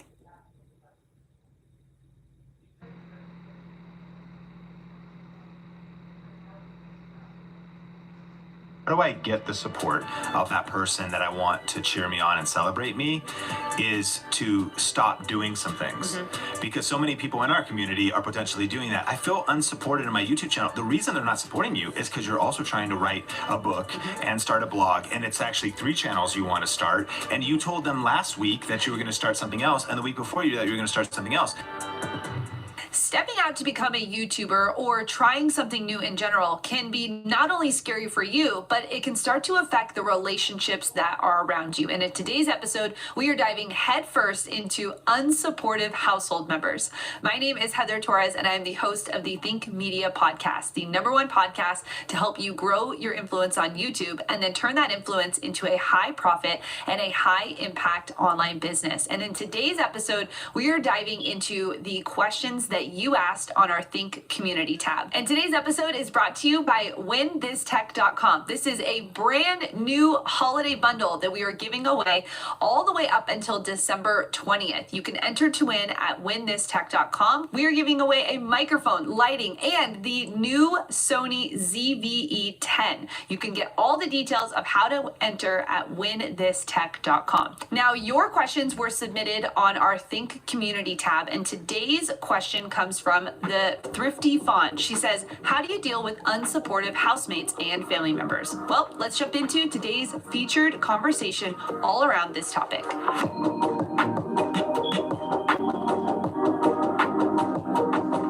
So ultimately, there's no worse feeling than feeling alone, feeling unsupported. And I think that a question we get in all the time is, how do you deal with unsupportive family members? Or maybe you just feel like your family members are indifferent, like they just don't care, they don't celebrate you. Heather, I'm curious, in your journey of entrepreneurship over the last 10 years, we have 7 questions that can really frame this up, but I'm curious about your story. I'll share a story about times when maybe you felt unsupported in your entrepreneurial dreams. Yeah, for me, I have 2 stories. One very much specific to entrepreneurship, and one that really is just something happening like right now from what we're doing, because I think it goes even just beyond just YouTube and building a business. I think the first one I think back to is when I was really getting heavy into online marketing, really wanting to understand it, really wanting to learn it. And my husband, he had done the traditional route. He had gone to college, he had gotten a good job, and everything seemed very traditional. And here I was, right, a young 24-year-old at the time, wanting to figure out this new thing. And I was like, hey, I'm going to buy all these courses online, right, from these people you don't know, and maybe do something with them. And my husband, not that he wasn't against it, but he was definitely like, whoa, let's pump the brakes here for a second, and I'm over here thinking the 10 steps ahead of where we were at the time. And throughout the process of entrepreneurship, it's really just been, I'm not a really good communicator in my plans of what I think is going to happen. So back in when we were when I was just learning, I decided to use the rest of my college tuition to purchase online courses from different people to learn how to do online marketing. He was very much like, well, are you actually going to do something with this? Because I have a tendency to buy things like books, like courses, and not do them. And so it wasn't that he was unsupportive in the dream, but he was very much unsupportive in the micro decisions that led us to it, because I wasn't sharing the full vision. I wasn't helping him see where I wanted this to go and what I could do with it, because to him, he wanted something more traditional. It was scary to step out and be an entrepreneur. It was scary to not know what the next step was going to be and to go into debt to be able to do this. So that's one story. And then secondly, if you know me here at Think Media, I am obsessed with RVs. That's my life goal, is to travel with my family in an RV. And, I want to spend quite a bit of money to make this investment happen. Isaiah, not so much, right? He's seeing like, let's buy a house. Let's do something that's more sustainable. And I'm like, no, let's buy an F-250 and let's make this dream happen, right? And so it's not that he's unsupportive. It's just that I need to learn to communicate. So that's just a little bit of where we are, and how I actually do interpret it as unsupportive to my dreams and visions, but it really is just that I need to be better at where are we going together. Yeah, that's so powerful, because I think these questions in a second are going to help us turn the lens upon ourselves. We say, why are they not supporting me, when really maybe the question is, what could I be doing different that would actually help them support me or understand what it is I'm doing? For me, it's also kind of pre-YouTube and entrepreneurship. When Sonia and I got married in 2000 and 2005, and we were super young, we're 21 years old.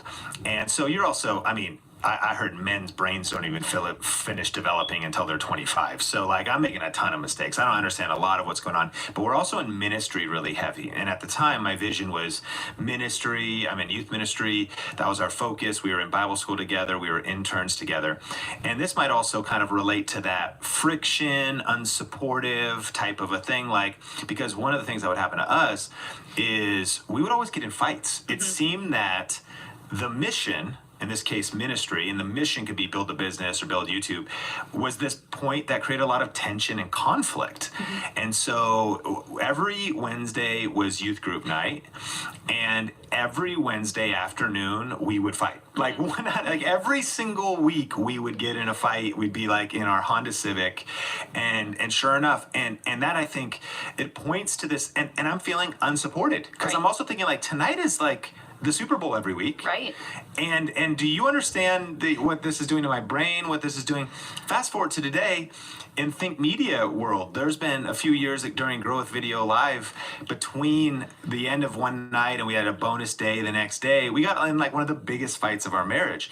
This idea that, you said it, communication, you said it, like really understanding the other person and not just taking for granted that their support should be just implicit, assumed that no matter what you're doing. And so I've learned a lot that a lot of times on shoot days, like we're doing a shoot day right now, a batch shoot day, and sometimes on a batch shoot day where I'm like, honey, like this is the hardest thing I do in my career. You know, like it's like I got all the things set up. I want to get my mindset right. Now we're fighting for 90 minutes. Yes. We were building out the battle station up in Seattle, and one morning we got into it, and Kyle was coming over, and she even told me, she said, now's not the time to get into it. And we got into this fight, and Kyle probably felt the vibes. He was coming over to it. We're working on the battle station. He walks in, and I'm still like lobbing things out and whatnot. Just kind of goes back to this idea, right? When you're maybe feeling unsupported, what's really going on there? So here's 7 questions to ask. How do you deal with unsupportive family members in your YouTube journey? How do you deal with maybe those that are not celebrating you? Question number 1, are they actually really unsupportive, or are you just interpreting it that way? What do you think about that? Yeah, this question for me has been one of the biggest questions that I am constantly asking myself in this journey. And again, I mean, I see marriage as a blessing, right? I do believe that two become one, and in that there is friction. Iron sharpens iron. And when I think about, are they actually unsupportive, or am I interpreting that way? I 100% of the time interpret it that way. I go there every single time. You don't believe in me, you don't trust me, and it really is actually just my interpretation of how I'm feeling at the moment, where he just needs some facts. He asked a question. Yes. Like, so tell me a little bit more about that. Oh, you're opposing this if you're questioning it at all. Yeah, or hey, I thought you said you were gonna be done at 2. No, it's a long shoot day. We're not done until 5. Okay, well, we had plans, like, and I'm like, oh, so great, so everything I'm doing actually doesn't matter. And he's like, no, we actually just had plans, Yeah. And then it sets us into this spiral where really it's just that I'm talking about my spouse because it's really, where I feel the most tension, is that I'm interpreting that he's not supportive because I actually have not communicated all of the things that are happening in my brain, and for me, yeah, it's always going to the interpretation. And yeah, there are times when he is unsupportive, but that is also a good thing at sometimes too. I will go off the rails if I had freedom to just do and be and say and all the things. And he's like, hey, remember that life plan we had? Like, let's stay on that course a little bit. So I interpret it that way. And over my journey as an entrepreneur, I've had to realize that not everyone sees the world the same way I do, and it may take people a little bit longer.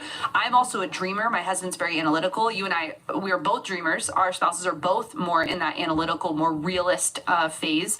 And so, yeah, I automatically go to that. What about you?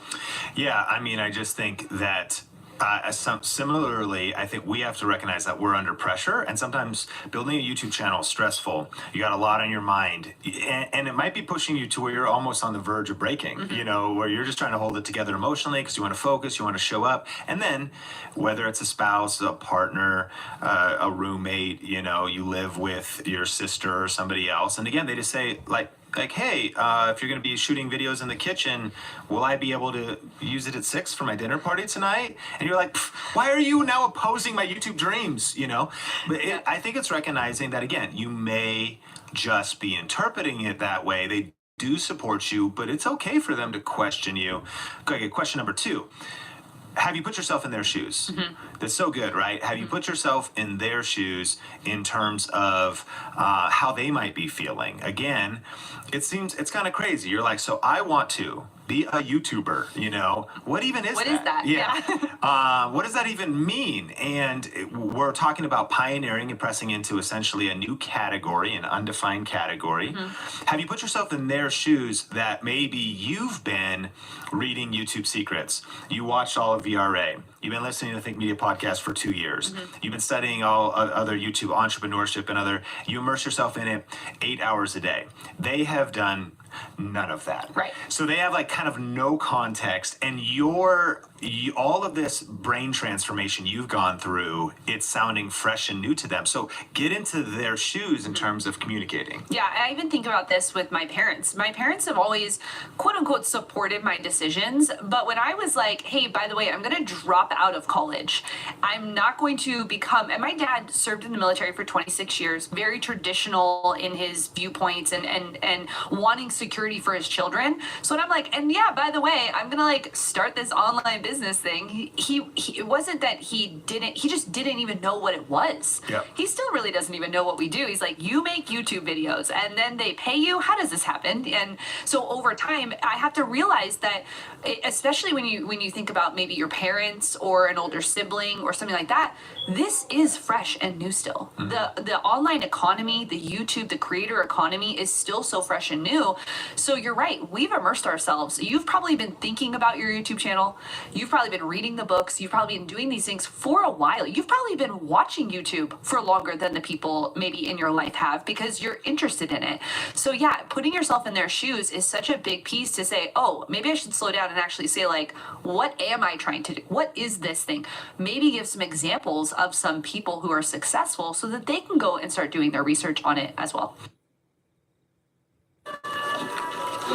Attention super markup shoppers, just a heads up. These loyalty cards with exclusive deals, it's a sham. At Aldi you don't need one. You just walk in and save.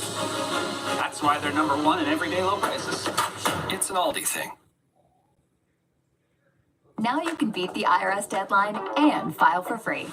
Just upload your docs, answer a few questions, and get your maximum refund. File free now. Roughly 37% of filers qualify. Simple 1040 returns only. Click for eligibility. That's question number 3. Now, are you communicating your vision clearly? Have you educated them? So if you're in their shoes and you go, okay, wait a minute, I need to really slow down and explain this. And this also is a very powerful exercise because, again, the reason why they may be unsupportive is because there's just a total lack of clarity. And sometimes you might have a lack of clarity. If you're not sure of your business model, like, how are you going to make money? I don't even know. I'm just going to. Well, then you might want to get a little clearer than that. Like, if you're unclear, I guarantee your family and friends and people around you, like, it's going to seem even more ambiguous to them. So this is actually kind of a good exercise to say, number one, have you taken the time to educate whoever this unsupportive person is into the details? And that could challenge you to maybe really galvanize your ideas. Okay, here's my plan. Here's how I'm going to execute it. Have you ever sat down and said, listen, would it be okay with you if I spend 5 hours a week, or if I spend 10 hours a week, I'm going to be diligent with this time. Here's my vision. I want to chip away at building a YouTube channel. I understand we have other things going on. And this is a good opportunity to, how can you educate? Tell stories.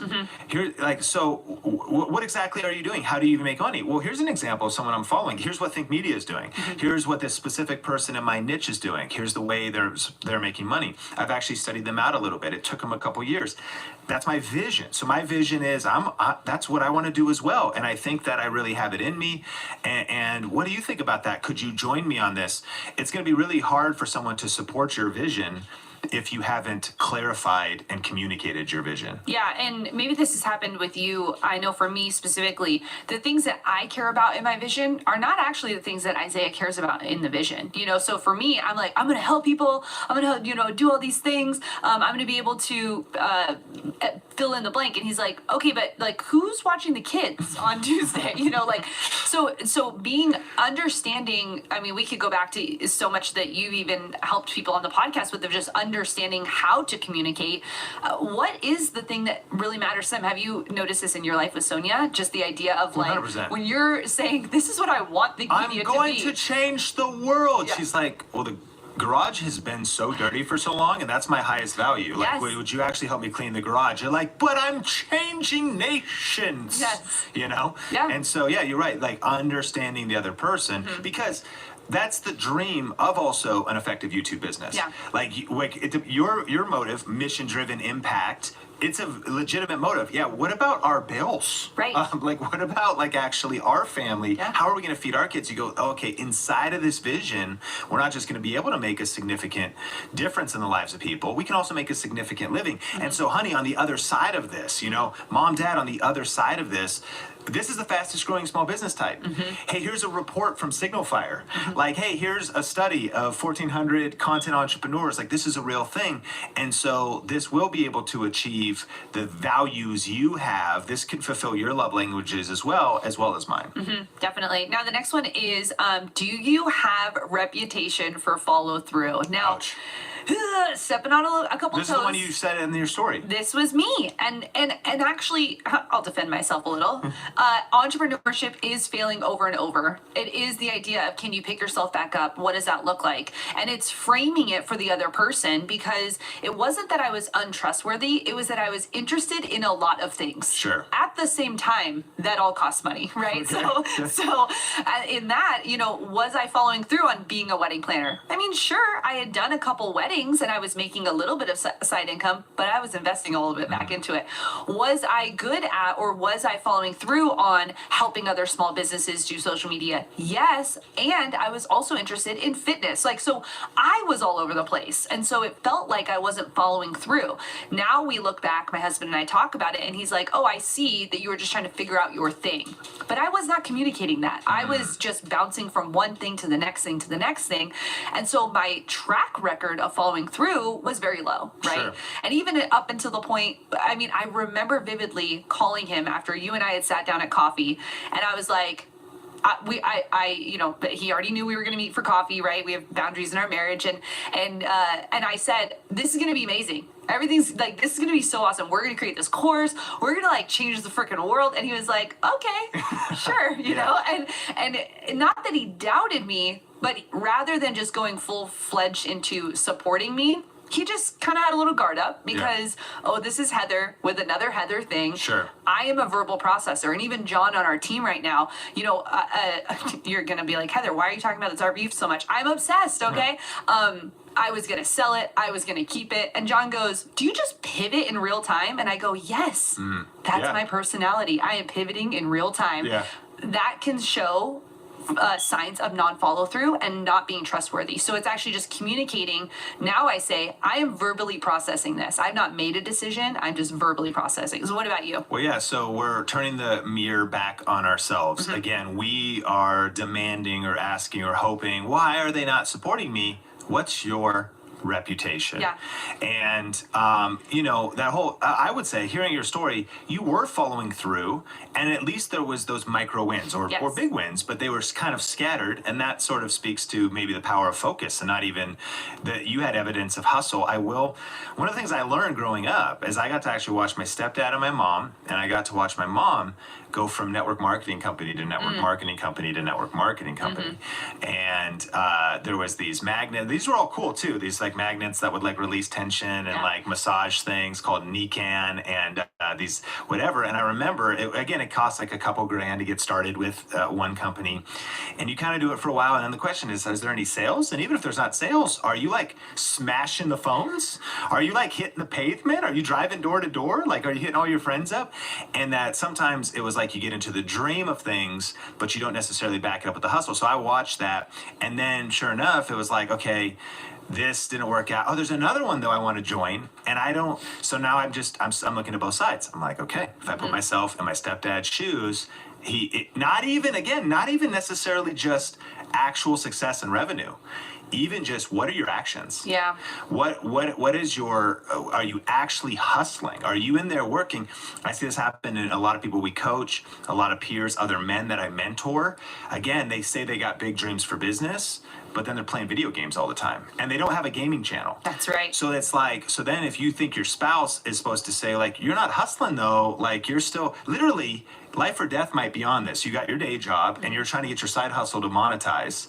What business do you have have not really hustling. And it's not that you can't play some video games or something for a little time to unwind, but a lot of times people do that out of fear. They get the idea, but then they procrastinate away the work they need to do. I will say, not trying to just to soberly judge my past, one thing Sonia always knew about me was I just freaking hustled my face off. True. Like I went just all in, even if it was not necessarily seeming to be effective. So she never really doubted my work ethic.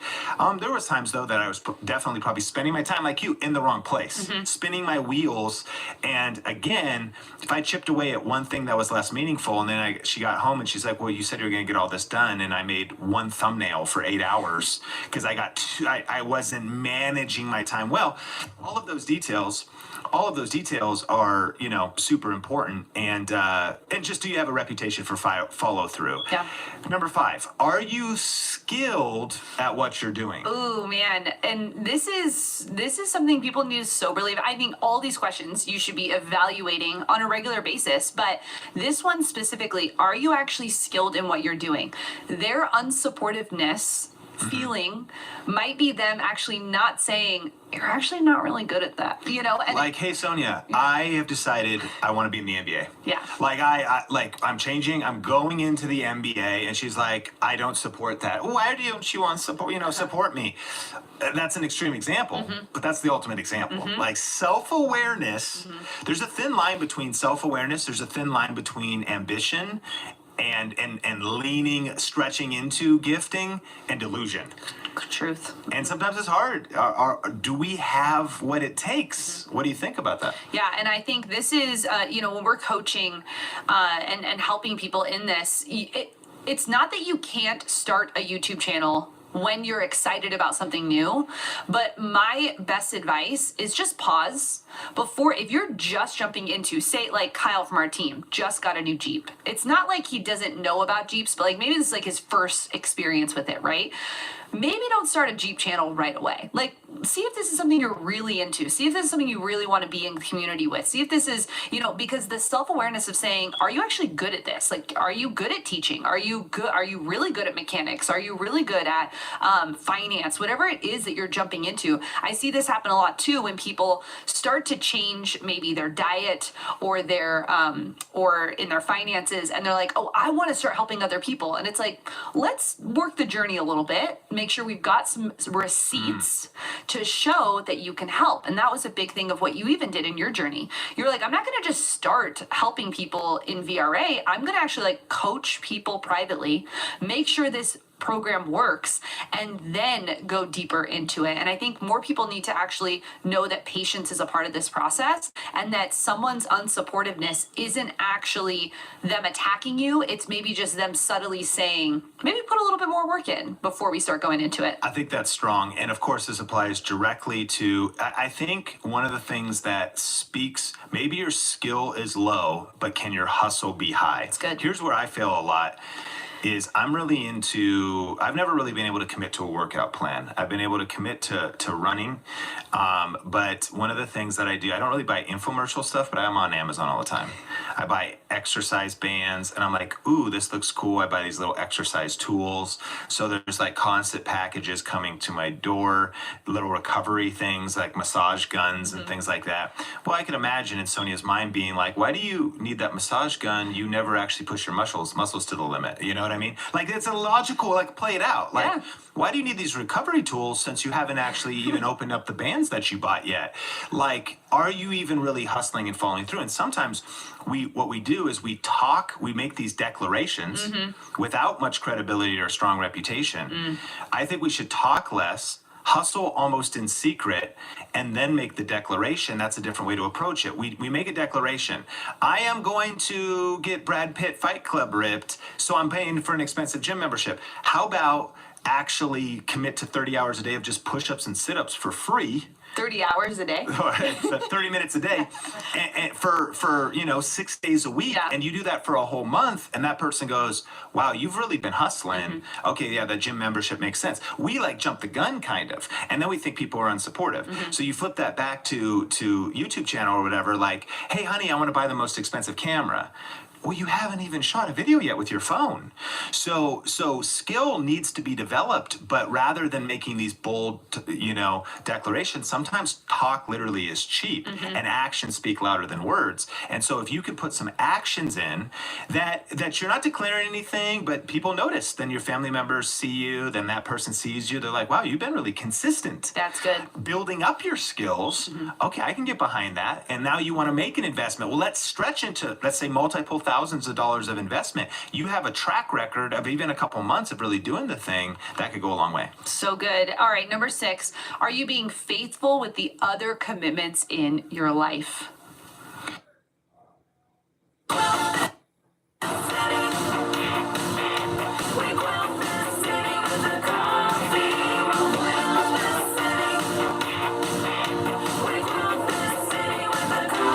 Keep it quilted with Quilted Northern. 3% IRA match with Robinhood Gold. The reckoning has commenced.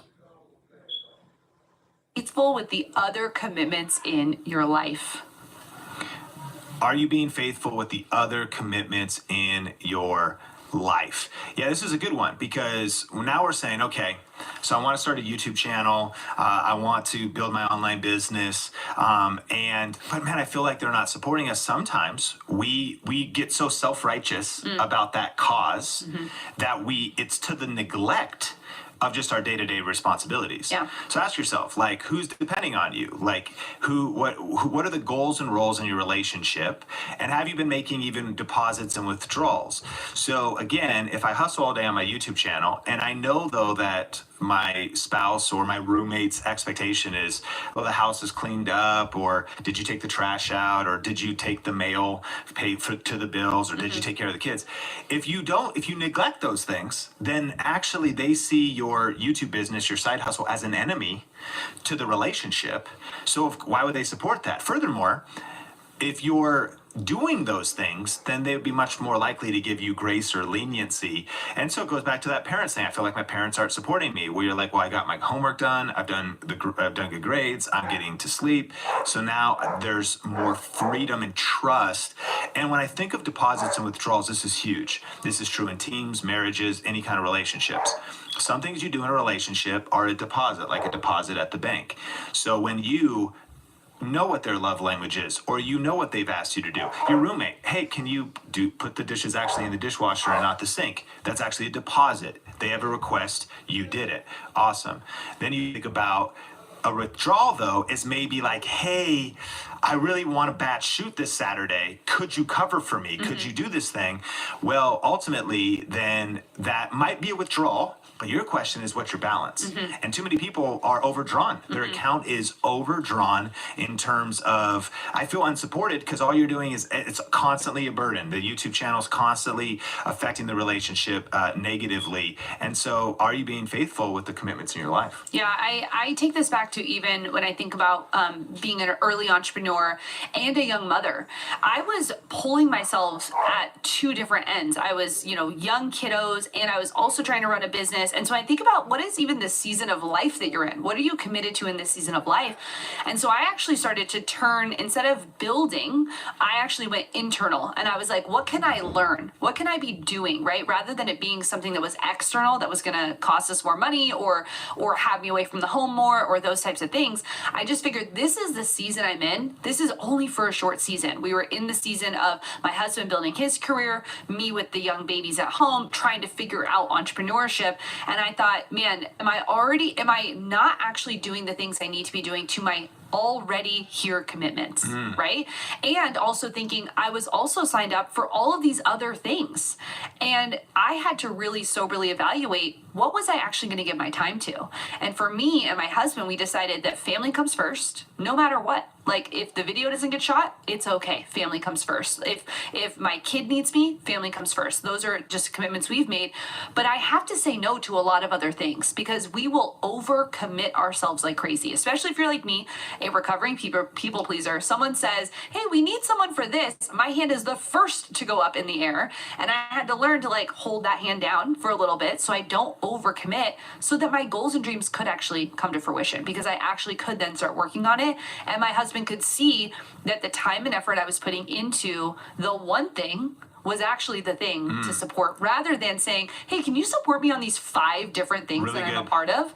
And that helped us in our marriage, and even with my family, to see what I was intentionally putting my time and effort into, and not feel like they were against me, but they were for me, because they knew what to cheer me on for. I wasn't in 5 things, I was in one thing, and that was what they could really lean in for me with. I do think that sometimes we undervalue that outside perspective, and you're exactly right. One of the ways to maybe get the support, how do I get the support of that person that I want to cheer me on and celebrate me, is to stop doing some things. Because so many people in our community are potentially doing that. I feel unsupported in my YouTube channel. The reason they're not supporting you is because you're also trying to write a book and start a blog, and it's actually 3 channels you want to start, and you told them last week that you were going to start something else, and the week before you did that you were going to start something else. They would love to get behind you, but they are soberly evaluating the situation and being like, well, here's another thing. There's no way you're going to succeed at it. And it's true. You're listening to this right now and you're like, actually, it's true. I've taken on too much. So I love that. Get focused, and they might be able to get behind the one big idea and the one thing you're building, which brings us to number 7 in terms of, man, what do I do with unsupportive people towards my dream, my business dream?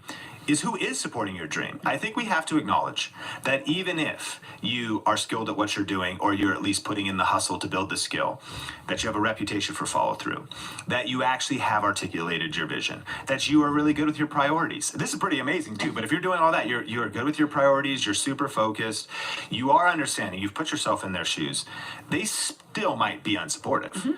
Like, they still just might not be super pumped. They might kind of have a negative energy. They might kind of be a Debbie Downer. They might kind of rain on your parade. There could be a lot of emotional things going in there. They could be just jealous, or it could be an inner issue, or there's all kind of stuff. Then the question is, well, who is supporting your dream? It's still possible to build a dream in that environment. You can't change. Sometimes you can't change circumstances, a lot of times, and you can't always change people most of the time, but you can always change your perspective, and you can always then shift your actions. Who is supporting your dream? And are you intentionally building a support circle? And have you been looking ultimately for support from the wrong person? Yes. Because of course you want to be, like, if you say that the only way I'm going to feel fulfilled or even be able to succeed on YouTube is if I get support from this one person, then you've given away your personal power. But if you say, listen, I understand it, and this was a huge kind of a realization I had to come to, was I felt probably mostly indifference from those around me, or rather just misunderstanding. It wasn't that they were unsupportive, it's that they didn't just get it, like your parents. They're like, I just don't even know what you do. And me thinking, I wish you did, I wish you understood me, I wish I could talk to you about this. What I learned was like, no, I just need to have a circle and an outlet where I can connect with people on that level. And I think that's what we've built here at Think Media. Like, you and I, we could geek out on marketing and funnels and socials and YouTube and algorithms at dinner. And when we're out on a double date with our spouses, like, they're not wanting to talk about YouTube and algorithms, and so that's great. Like, that's actually really a healthy, clear thing to understand. So who can you get around you? That's what we've done with the Video Ranking Academy community. People love the Facebook group because that might be their one place to really vibe with people that can talk YouTube, who do understand their dream, who do support their dream. And so no matter who's in your cousins don't understand you, your parents don't understand you, they're not really feeling supportive, well, build a circle somewhere else. Healthily, just get people in your life that can feel that dream, encourage you. Look for a mentor, a friend, someone who can speak life into you. And sometimes that's all that you need, and that can help you get to your goals. Yeah, and I think for me, initially, I really wanted acceptance. I really wanted to be seen by the people that were in my life for the achievements that I was doing. I was putting my worth into what I was building, and I didn't really have much to show for it. When I started to shift my focus from actually wanting their acceptance to saying, actually, what community am I in that I already feel accepted in? I did this initially because I'm an introvert. It's not like I went out in Facebook groups and was like, hi guys, where you at? I'm very much an introvert. I actually started to get that from private groups of courses that I was a part of, like Video Ranking Academy, but also by just becoming more confident in just what I was already doing, what I knew I was called to, where I knew I was going, where I didn't then need the accolades from other people. I didn't need their appreciation and acceptance and all those things because I knew what I was called to do. And so I started digging deeper into books about just understanding my own self-confidence, understanding that I was needing the acceptance of others because I had such low self-esteem in who I personally was, that once I started to build that muscle, and for me, once I found Christ and once I really knew what I was here to do, that's when it shifted for me, where I thought, my husband supports me for who I am and what I'm doing. I don't actually need him to every day say like, atta girl, you know, or, oh my goodness, the book you're writing is amazing. He probably will read it. Or maybe he won't, and I won't. That'll be okay because I don't need that verbal acceptance from people anymore. But I think it's important that you say, who is in my circle? The Think Media team, you're right. I could build a funnel and you're like, great job, Heather. And I'm like, he gets me. He knows what I'm talking. Like, great job. I like that funnel. I like what you did. But I'm not craving it anymore. And I think building that self-confidence muscle, getting in a group of people who it rubs off. When you're around other confident people, you're like, oh, that's what it looks like. Oh, okay. So when you're in communities like Video Ranking Academy, you'll start to see that. You'll start to see that making one video becomes easy. You'll start to see that as you are doing this more and more, that the muscle is being built of just you actually supporting yourself on the thing that you're doing. Super powerful. So use those 7 questions. I think the most powerful thing we could change today is maybe what we can do, how we can shift, how we can communicate our vision better, how we can maybe work on our reputation, how we can stop worrying about, oh man, I just wish they would support me, and maybe think maybe there's some stuff I need to do. It also could be on them, but these 7 questions are really a framework that we encourage you. I think this can change your relationships, build some more momentum, and help you reach your YouTube goals faster. New Halo Top with delicious mix-ins in every bite, but half the calories. Nothing like a little confidence boost to ease you back into the dating scene. Aspen Dental specializes in dentures and implants made just for you. Right now, get 25% off, helping our patients look forward to their forever. Well, I hope that conversation was of value to you, and I have a question for you. What is your next step after listening to this conversation and diving into the questions to reflect on? Here's something to think about. Do you need to be reframing this experience to see it from your spouse's or your mom's or your roommate's perspective? Just walk a mile in their shoes a little bit and see if how you are seeing it is the right way. I hope that is helpful to you, and I have so many announcements that you just need to stay locked in for. 1, you can enter in to win our holiday giveaway. This is a brand new giveaway at winthisTech.com. All you have to do to enter is go to winthisTech.com, and we are giving away a brand new YouTube studio, including the Sony ZV-E10 camera, as well as the lighting, microphone, and so much more. So if you want to enter into this holiday giveaway, you can do that at winthisTech.com. And second, our community shout out is brought to you by workwiththink.com. We are hiring here at Think Media, and I can't wait for you to read all of the jobs we have available. We are also doing a paid internship. So if this sounds intriguing to you and you want to see some of the positions we have open here at Think Media, you can go to workwiththink.com. Now, our shout out from rating and reviewing the podcast over on Apple iTunes, on Apple Podcasts is where you go, is from Jesse C. Jesse says, loads of immense value here. This podcast is inspirational. Not only that, it equips you with what you need to keep creating. Start creating and create the best content possible. Thank you so much for leaving that comment over on our podcast side. And I want to also shout out all of our YouTube viewers. Did you know that we also video record this podcast? So if you're not subscribed on our YouTube channel, you can do that there. I'd love to shout out Michael today. He says, it's refreshing to know that trying new things is encouraged by the Think Media team. I've created a market that wasn't niche enough, but I'm narrowing my audience, and I'm in the process now of rebranding, and it's going to be great. And it's been great so far. Thank you, Michael, for taking the time to leave that comment over on YouTube. We love to hear from you, so let us know in the comments what was your aha moment from today's podcast. Thanks so much for listening, and we'll catch you in the next episode. Are you ready to start or grow your YouTube channel? Do you feel stuck and need help connecting the dots? Join this free web class where you'll learn the step-by-step playbook for YouTube success. We've helped thousands of purpose-driven entrepreneurs just like you grow their influence with video. Register today for this exclusive training at thinkmasterclass.com.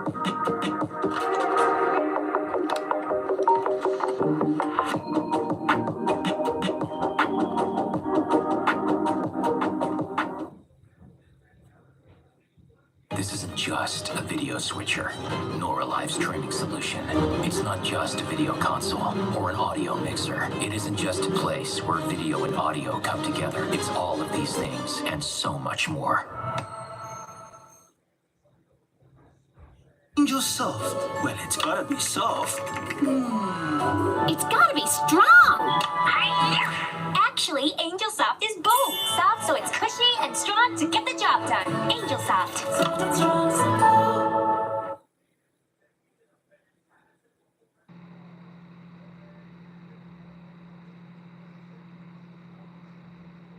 To encourage you also to lean into the preparation season. Of course, we want to get to 100,000 subscribers as quick as possible, but maybe there's something that you need to learn out of this present season. Maybe even this season in obscurity is preparing you for popularity.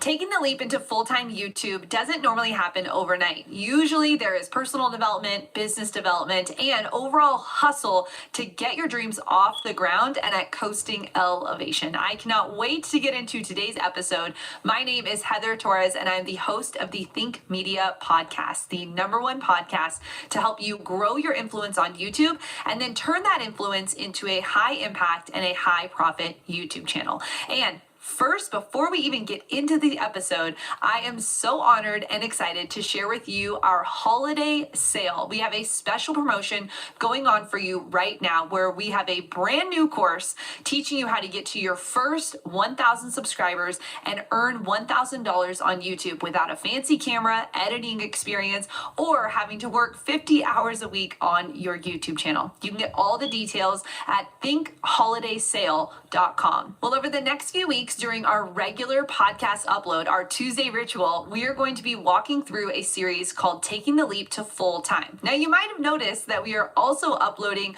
bonus episodes here on the podcast. So make sure you're subscribed if you want to get all of the content happening. But this series is going to walk through taking the leap to full time. And in today's episode, we're talking about the law of preparation. What does it take? What is the pre-work done before you actually step out and start your channel? We're going to be talking about all that and more over this series. So let's dive into today's featured content.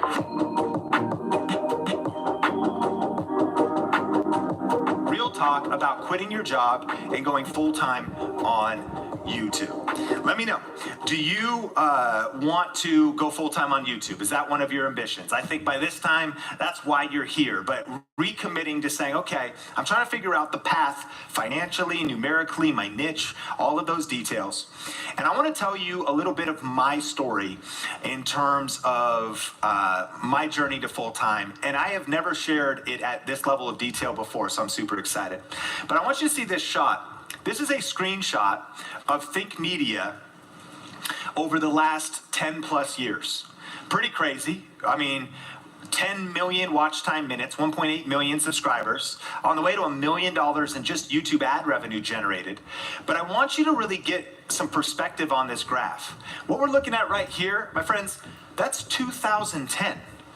Can you see the clarity of this, right? Do you see how flat that is, right? Do you see that there, in fact, there's a little blip. It's kind of hard to see on the screen, but if you zoom in or you're watching on desktop, you can see this little blip right here, right? Around 2012, like, oh, that was like a good month, and then we were back to flat line, you know what I'm saying? And so there's 2010. Right there is 2015, okay? And today is 2021. And so the journey has been crazy, but one thing I think that's pretty obvious is you can see that the second five years have been a lot crazier than those first 5 years. But this is why I want to remind you to be patient and to remember to be anchored in commitment, right? Great things take time. And a lot of people overestimate what they can accomplish in 1 year, but they underestimate what they can accomplish in 10 years. And so I want to remind you, patience and commitment. But during that journey, at that middle of the graph, right there in 2015, I want to tell you a story about what happened right there at that inflection point. During that time, my family lost 90% of our income in October of 2015. I'll never forget this month. You see, throughout that year, by this point, I had transitioned to complete freelance work, and I was doing video production, managing YouTube channels, doing social media management for 3 clients. And I was living in Las Vegas with my wife and our 2 dogs, Rosie and Sophie, Chihuahuas. And in October of 2015, I'm hustling as hard as I can on YouTube, but I have a lot of work with my freelance clients. And in the first week of the month, I got a phone call. Hey, Sean, yeah, we got to let you go.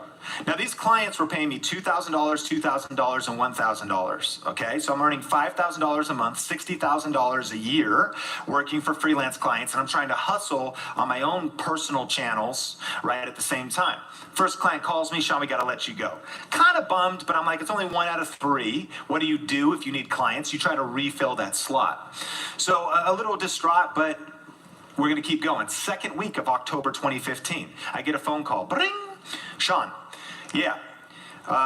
Hey, we hired some staff. We're rearranging some things. We no longer need your services as a contractor. We got to let you go. Now, oh, how the mighty fall, because I lost 2 $2,000 clients, $2,000 clients in 2 weeks. So now I'm down to just that last client. And the honest truth is I'd already felt like they were transitioning, scaling back on some things. I'm like, figures, you know what I mean? You ever had one of those? You're like, might as well also rain. I might as well get a flat tire and get in a fight with my love. I mean, like, it's just one of those days. Oh yeah. And then, and it was like one of those months, because sure enough, God is my witness, 3rd week, I get a phone call. Hey, Sean, we got to let you go. So now our income has been eviscerated, and about 80 to 90% of our income. Now, we're doing all right on YouTube, but it's super early days. You saw the graph. It was pretty flat. Think Media is like 16,000 subscribers at the time. Good, but not really dialed in, and earning around $1,000 a month. But now that all the other income's gone, that $1,000 a month is not enough to pay rent. It's not enough to cover the car bill. It's not enough to pay, for just the insurance and just all the expenses that come with life. And so, admittedly, I started to panic a little bit. I'm worried. I'm like, whoa, this came quick. Like, I'm super nervous. And I called a friend, David Goldstein. Now, this is David, and you can see him smiling. He just never not smiling because he's independently wealthy. Not that that's the thing, but it's actually true. We're standing in front of his Tesla right back when Tesla's first dropped, because he was on the waiting list. He got this Tesla and he's like, Sean, do you want to come test the autopilot mode? I turned it into a video with him. So that's David Goldstein. He's sold multiple companies. So him and his wife, Alice, are just on vacation all the time. But he's an incredible business mentor. And so I call him. I'm like, David, dude, my clients are firing me. I'm super worried. We've lost money. We actually only have about maybe 6 months worth of reserves based on income and everything else before we hit 0 in the bank. I'm like, David, I'm super worried. And he goes, Sean, I'm not worried. And I think to myself,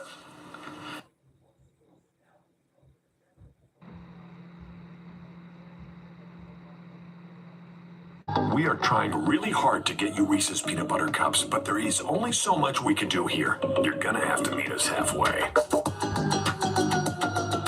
Well, the whole way, actually.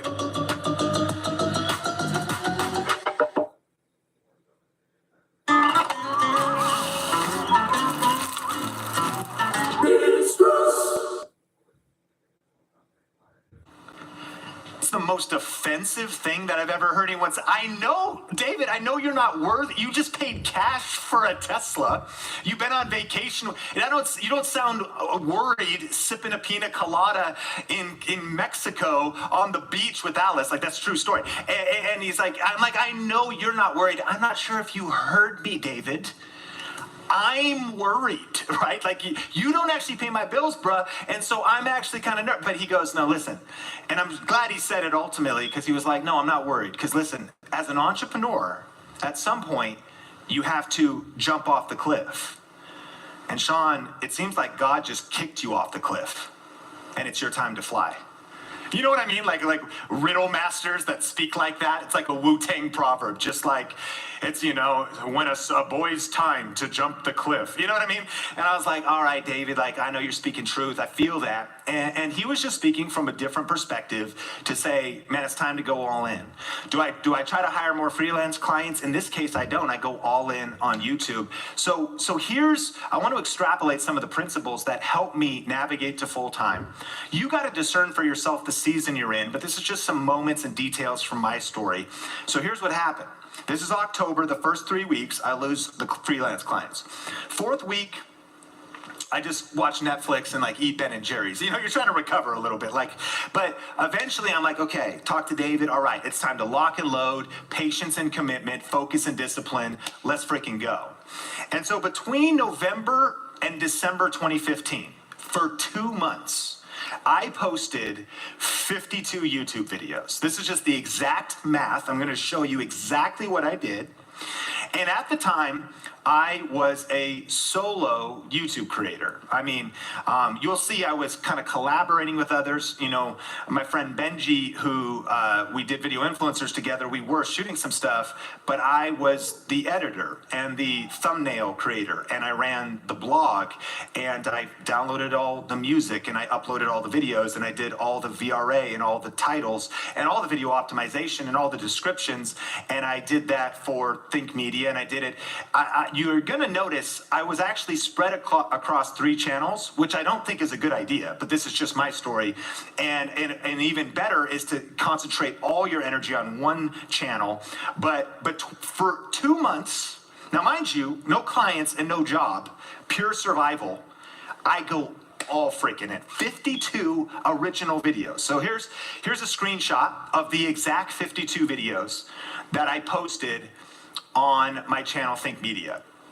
These are the exact topics. You can see 5 years ago, I start off best travel tripod bag. By the way, people think like things are crowded.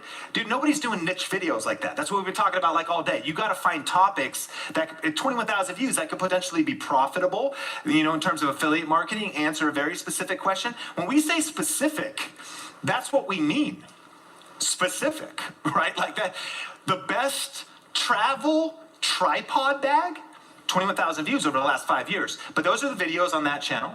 Then we also had this Video Influencers channel, which at the time was nice because we would go to one event and interview like a bunch of people all at once. But then I would go back to my house in Vegas and I would just edit, and put all the videos out and create the thumbnails. And yes, I'm doing Photoshop, that's what I use. And I do have a background in graphic design. So I'm coming into this season with a skill set of building up and learning skills. Remember I asked you, what's your PDP? What's your personal development plan? Like what skills are you learning? I'm coming into this season with skills. So there's the videos on Video Influencers. And then here's some videos on my personal channel, Sean Cannell, that I posted as well. Those are the 52 videos. So I've got 5 lessons that I learned from this season and that I think you can apply to get to full-time faster and even beyond, to scale faster as well. And the first lesson is the law of preparation.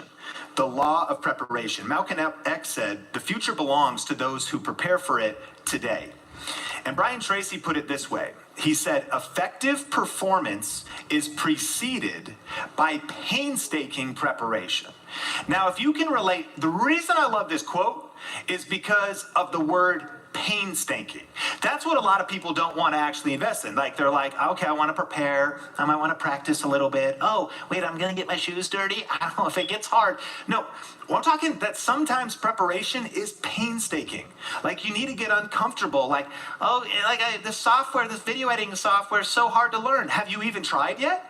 Yeah, I sat there for like 20 minutes. I looked at it. It was confusing. Well, obviously, like you sometimes got to actually do things that get you uncomfortable because on the other side of that, painstaking preparation is a skill you develop, and eventually you're like, this is so easy. But it's not necessarily easy on the journey. Can you relate to some pain in the process? Come on, tell me in the comments. And so ultimately, the law of preparation was I had built up, key word here, there was this moment where I lose all my freelance clients. But I had built up the skills, the confidence, and the knowledge for that moment. You know, in the 100 Absolutely Unbreakable Laws of Success by Brian Tracy, he says the mark of a serious person, a real professional in any field, is that he takes more time to prepare than the average person. Did you hear that? Those that are professionals, YouTube entrepreneurs, they take more time to prepare than the non-serious person. The non-serious person always attempts to bluff or wing it. Kind of reminds me of the dabbler, right? If you've just been dabbling, it's like, I'm just kind of trying to wing it. I mean, I'm kind of throwing out some thumbnails. It's like, no, I'm going to get serious about these details, right? And this is why Abraham Lincoln said that, he said as a young man in Springfield, Illinois, I shall study and prepare myself, and someday my chance will come. So he just was like, I'm going to study, I'm going to prepare, I'm going to do my best right where I'm at right now, and someday my chance will come. See, that someday became my one day when it was actually a blessing that I lost all my clients. And I had someone speak into my life that said, it's time to jump, man. It's time to take the leap and go all in. And so when I think about this preparation season, it was this whole season. If you look up on the screen now, that looks flat, but it's not flat because you know when a tree, how tall a tree is going to grow, it doesn't grow up first, the roots grow down first. Ooh, it's a little bit invisible for those first 5 years, and then you look at the last 5 years, and you might have only looked at the last 5 months of Think Media, like, oh, I found you guys, like I'm seeing you on, so you know, like I signed up for Growth Video Live, it's pretty cool what you guys got going, man. This must have just sprung up out of nowhere, like what a fast, just like you guys are like overnight success. Overnight success? Bruh, overnight success takes 10 years. And there's that preparation season where you're learning the lessons, where you're learning the details, right? And I was learning from my full-time job as a director of communications at a church, learning teamwork. I'm learning social media. I'm doing this kind of stuff for clients. I was studying this whole time world-class communicators, TED Talks, books. I was creating videos when I could. I was taking online courses and attending educational events like Growth Video Live. The key here was deliberate practice. And the key here was deliberate experience. Please write that down. See, I was deliberately practicing certain things based on the books I was reading, the podcasts I was listening to, the online courses I was buying, the events I was attending, but I was also placing myself in situations. Part of the reason I took the job I was in as a director of communications was I always wanted to plant myself in seasons that would develop me. I always wanted to be immersed in seasons and situations that I could get skills for my vision for the future. And so I'm grateful. You know, I look back and I think, man, maybe I could have gone all in. I actually could have gone all in on Think Media in 2010 and not flown to Vegas and not took this job at a church called the Church LV at the time and been a director of communications. But I still needed some skills and some development. Who even knows what would have been different? But I'm so grateful for the law of preparation. What skills do you need to develop? What character maybe needs to develop in your life now so that, because you don't want to get to a place of success, you don't want your chemistry or your gifting or your charisma to take you further than your character can keep you. It's book your next hotel. If you don't book, it's a shame. So it's resort. Sweet vacation home for your next great stay. Return the new salted caramel butterfingers.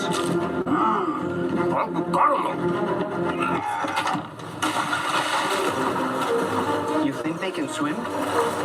Well, they're pirates. Take you further than your character can keep you.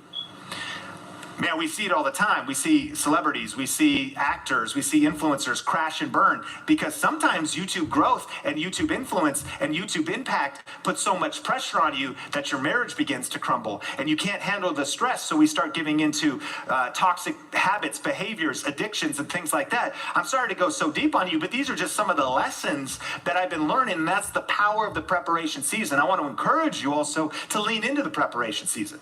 Of course, we want to get to 100,000 subscribers as quick as possible. But maybe there's something that you need to learn out of this present season. Maybe even this season in obscurity is preparing you for popularity. And it actually kind of reminds me of the story of David and Goliath, right?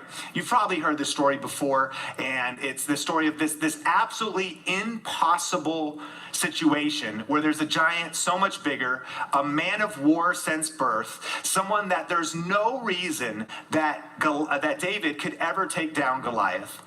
But I want to share this story because this is how you also might feel on YouTube starting in 2021, looking at the competition, looking at yourself and being like, my channel's small, my business is small, I feel like my skills are small. I just feel like, I mean, who am I to go up against the giants out there? Like, who even am I?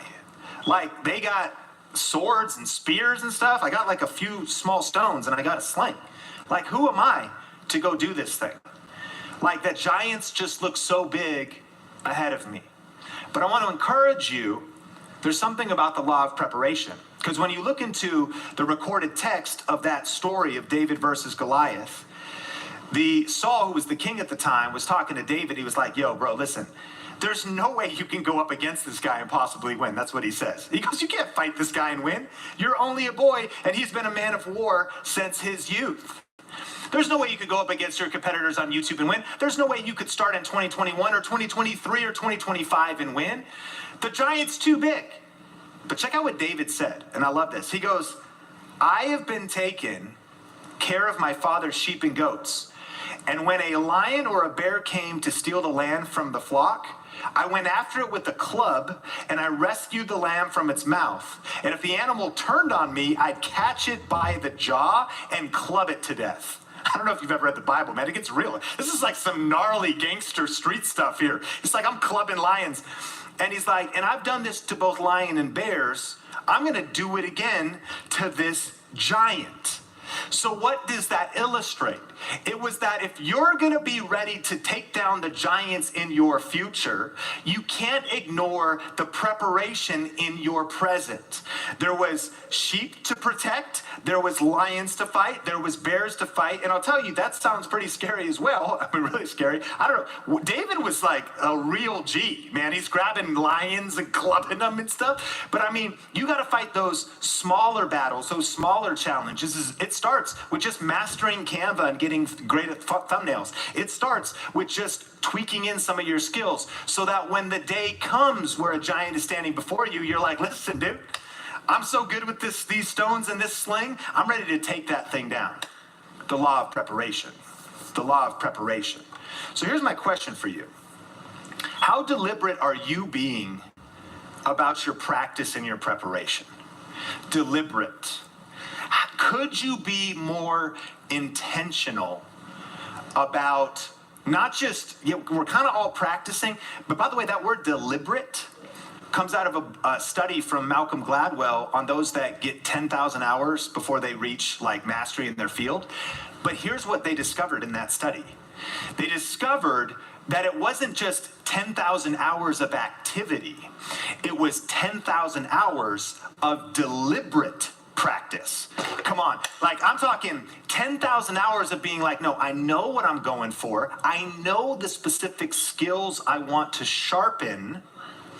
And so that is what I am headed towards. So how deliberate are you being about your practice and your preparation?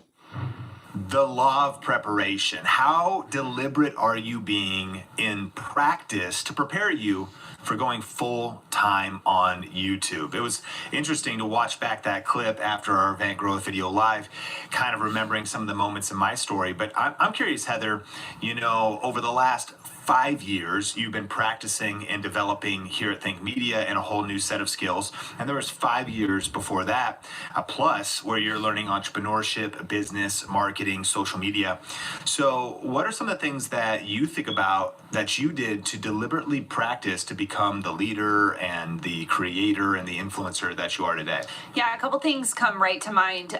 Taking my journey back to prior to me working at Think Media, I was coaching pre and postnatal fitness. So I was working with groups of women, and I was learning so many skills when it comes to what we're doing today, which is how do you structure in motivation? How do you structure in encouragement? How do you move people from one thing to the next thing? How do you see results? How do you get actual results for people? So when I think about, for me, that was a big part of what I was doing. When I go back to even social media, understanding the dynamics of online, what does that even look like?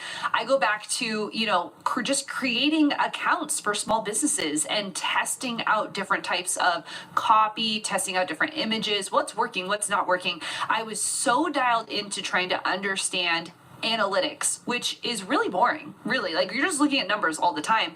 I was so dialed into trying to figure that out because I wanted to see what made people tick. And I think about my whole journey as an entrepreneur, it really was that I wanted to consistently study what made people actually take action. Like, what was the action of all of their things? And when I think back, it was helping in pre and postnatal fitness. It was working for small businesses. It was working at Washington State Parks, and it was just understanding dynamics of what makes people move. Yeah, and I think this can be encouraging because it shows us that the journey to full time is not overnight, and that sometimes we're comparing ourselves to others. We don't know what their preparation season has been. I mean, I look back. And again, there's so many things. YouTube is not just learning cameras. You got to learn that. It's not just learning editing or learning how to make thumbnails or even learning optimization or titles and all that different stuff. But my season in not just being in church, I was a part of a Bible school where I was teaching. And in classes, learning how to teach, how to structure teaching, which is something that a lot of us do on YouTube. We actually teach. And the quality of that is going to be determined by how good of a teacher you are, by how you might structure things with story or your opening argument or all these different details. These are some of the things that, I think Media Podcast listeners could think about. Now, what have you learned in terms of debate class? Like, it's going to help you maybe make a persuasive argument. And so, as we maybe put some handles on here, and I want to hear some more insights from you, I think there's 3 big things that I want to unpack in terms of the law of preparation on the journey to full time. The first is a PDP, a personal development plan, this idea of deliberate practice and deliberate experience, and then finally the proximity principle.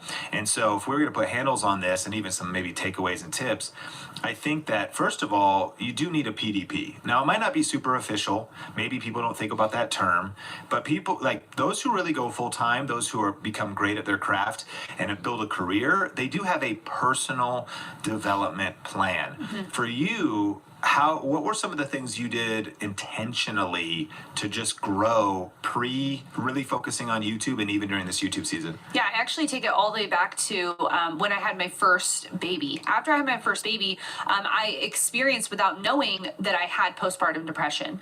And when you're in that season and it feels really foggy, your days just kind of drift. You don't really know. I mean, you're in a day, obviously, but you just feel like you're under this cloud. And I just remember thinking, I've got to figure out how to get out of this. And I was fortunate enough to seek help. And one of the things that my counselor said was, what are you doing to just get outside? What are you doing as a daily routine to just get yourself outside? So when I think all the way back, not what I'm doing today, but where I really started to understand personal development was in this idea of what is my daily routine and what does winning look like? And when I think back, it was things like, did I make my bed today? Personal development is, do you have tidiness around you, right? Are you accomplishing something? And at that point with postpartum depression, it was, are you making your bed?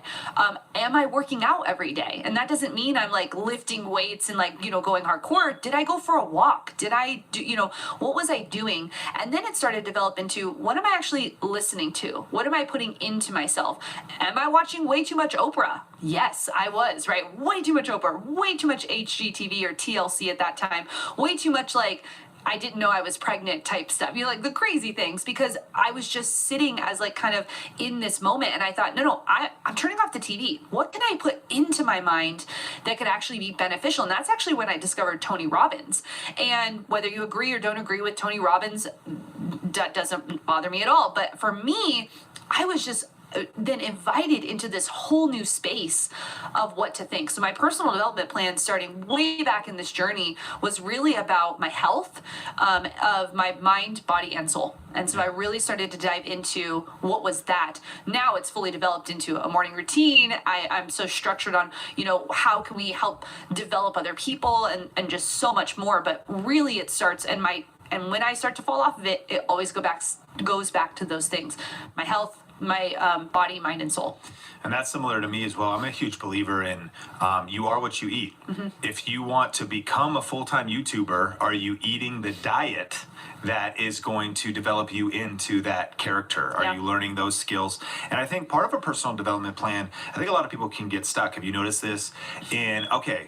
Growth for me is watching then endless YouTube videos, endless online courses, endless books, endless podcasts, and that can lead to information overload, and it can lead to overwhelm. We also need that experience. Have you noticed this? Absolutely. And for me, it really, when I think back to, I've never been really comfortable in front of the camera. I am now because I've developed that skill. But man, when I go back to it, I was like, well, how can I just make fun videos for my church? Or how can I get around what I want to be doing? How can I be around people who are growing businesses, and what does that look like? And so much of it was just sitting behind and not actually doing. And people need to do. They need to actually step up and not just consume, but create, and actually, really dive into where do they want to go, and where are they stepping outside their comfort zone to make those things happen. How about you? Yeah, well, I mentioned in that talk the 10,000 hour rule too. And I think when Malcolm Gladwell in the book Outliers was unpacking that study, it was that those who had mastery in their craft had 10,000 hours of deliberate practice. They didn't have 10,000 hours of listening to a podcast. Now, we hope that you keep listening to the Think Media podcast because, of course, education, information, that's an aspect of sharpening the saw.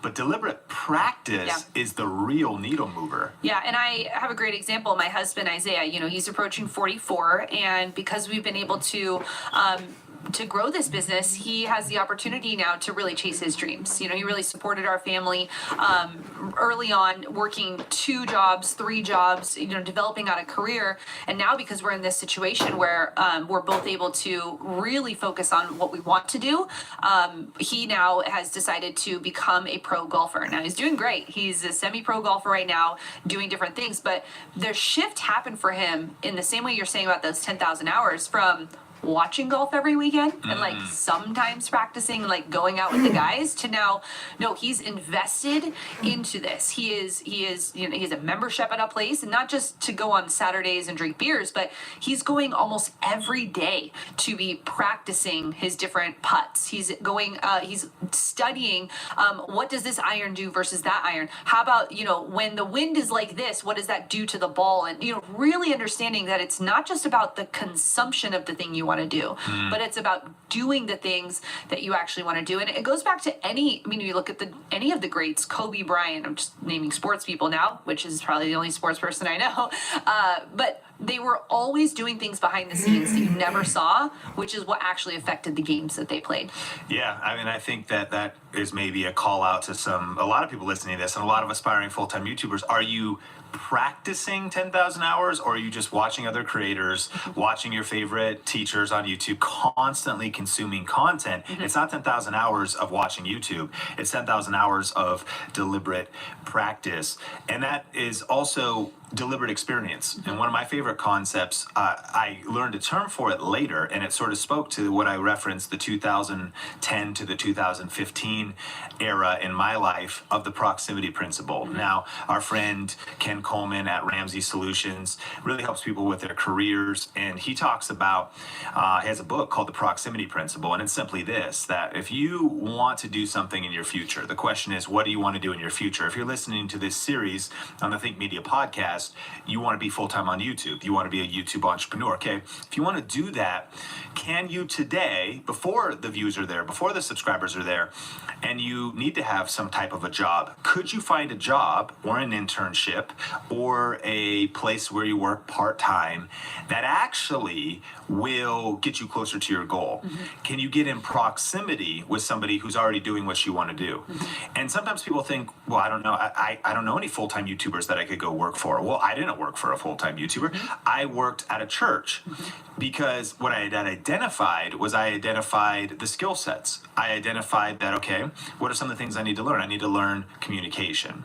I need to learn teamwork and leadership. I need to learn communication up for a team, not just communication on camera or on our online stream or to people in seats. I want to understand human psychology. I want to understand people. I want to understand. And so I immersed myself, and I believe there's one part of things where, you know, we make our plans, God directs our steps, and I can see that through line in my entire life. But I was also making a practical decision when I got the opportunity to move to Las Vegas and work under Benny Perez, who's a phenomenal global communicator who had built this incredible church that also was this huge opportunity that also scared me, stretched me way out of my comfort zone. It was way beyond where I was at. That environment leveled me up, and that tipping point, that one day when I had to go full time, was a lot of preparation. That was my season of lions, tigers, and bears, and constantly be putting. Sometimes I'd be challenged to do things like, "Hey, do you want to speak on Sunday?" One time I got to speak on Sunday. The 1,500 people I think would be sitting in a service. It's kind of scary. I'd be like, well, I spoke to 50. Now it's kind of a lot riding on this. Multi-generations, people of all ages. There's every generation's in the room. Now I'm really in pressure situations that are developing me, and that's the proximity principle. Who can you get around? Who can you intern for? What volunteer work can you do? Or what career can you take? Or what side work can you take? Even those freelance clients that I took, I was so excited to work for them because I was cutting up their longer form communication into micro social media clips because I knew I wanted to do that in the future. I knew I wanted to write books in the future, and I was helping Benny Perez write books and working with getting the covers designed. Proximity principle in your preparation season, man, it's so important. And I always wonder, and I think we could ask the Think Media podcast this. You know, we referenced the story of David and Goliath. Like, what would have happened if David had ran away from the lion and the bear during those seasons? What would have happened? Like, and honestly, I would have. If I got 100 sheep, and a bear comes up and grabs one of the sheep, I'm just doing the math. I'm like, I still got 99, dude. Like, I don't know. Like, I mean, because, man, and these 99 sheep, like, to be honest, if their shepherd gets taken out, man, there could be more. I'm like justifying in my mind. I'm like reasoning. I'm like, you know what? Bear's hungry. This is kind of the law of nature. Yeah. Like, there's a lot of ways I could reason that away. But what that tells us is David wasn't shrinking back from the smaller battles today, that had he not fought and won those, he wouldn't have been ready for the bigger battle tomorrow. Man, that pressure season, that painstaking preparation, and not just deliberate practice or deliberate podcasts, but deliberate experience. What do you think about that? Yeah, you're so hitting it. And, you know, I think one of the things, too, is the give without the ask. And when you're getting in these situations, when you are trying to get in proximity, I remember so many times where it's like someone's working on this project and I'm like, can I just be a part of it? Like, can I just like be a fly on the wall? I will take out the trash. Yes. I will, you know, whatever that is, and not feeling like you need to be the main person. I was like, I just want to be around this. And I was, when I was in my early 20s, I was a part of a company, and I was just around these people who were building these businesses. And I'm like, can I just carry your bag like to the thing so that we can just talk in the elevator? And thinking about that type of proximity. But even going deeper, when you think about, are you actually putting yourself in uncomfortable situations? Like, are you actually signing up for the things that scare you a little bit? Are you going to the conference where you're like, I don't know any of this, but the people around me will? That's so important. And are you involved in something that's bigger than you? Are you involved in something? I'm sure, Sean, when you were at the church and you were like, I want to develop these skills, you weren't actually like thinking, one day at Think Media, I'm going to hire 18 people. You were like, not at all. You were like, you know what? This is actually moving moving me outside of my comfort zone, and I'm going to just dig into it. I'm going to figure out what can I learn from this situation so that later in life I can apply it. Being around people, getting in proximity, being in the right rooms, being near the people who are doing the thing, so important. But so many people go into those situations saying, what can I get out of this? Rather than just saying, what can I just give to this situation, whether it's a low skill, whatever it is. You'll talk later in this series about how you and I met.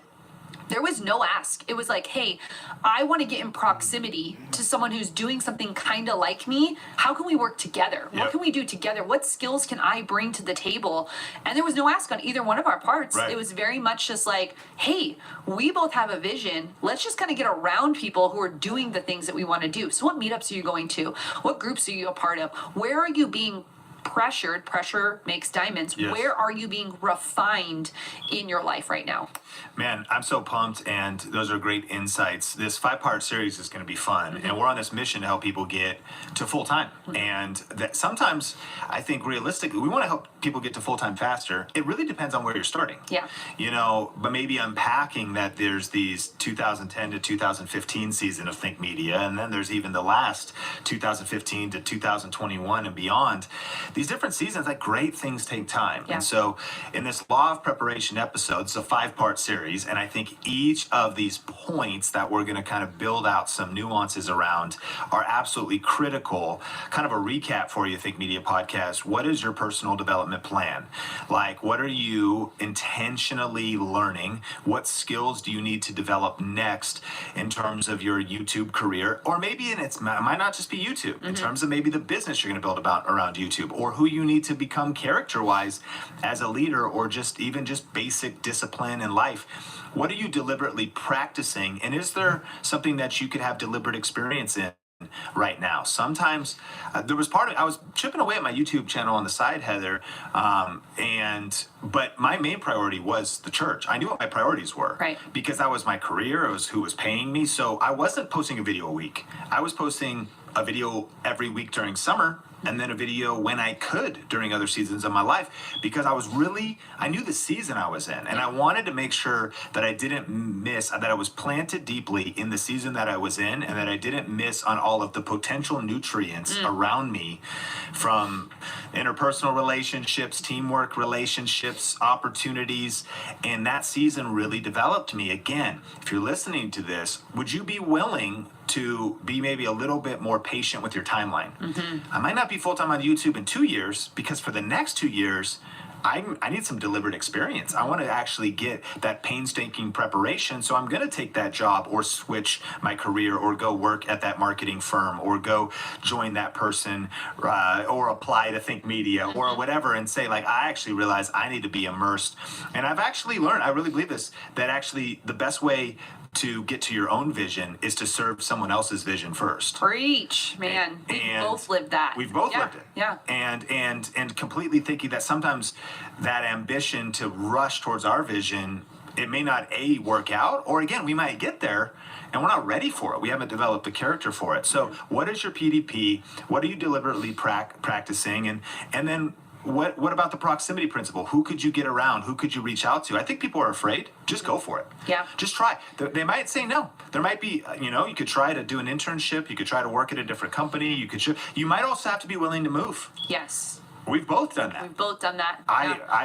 The move to Las Vegas triggered a series of events in my life that are absolutely remarkable. I could have never predicted it. Yeah. But I realized that's true proximity principle. We're living in an era where you can do things online. You can be on Teams, on Zoom. You can work remote. But there's something powerful about proximity that I really believe can.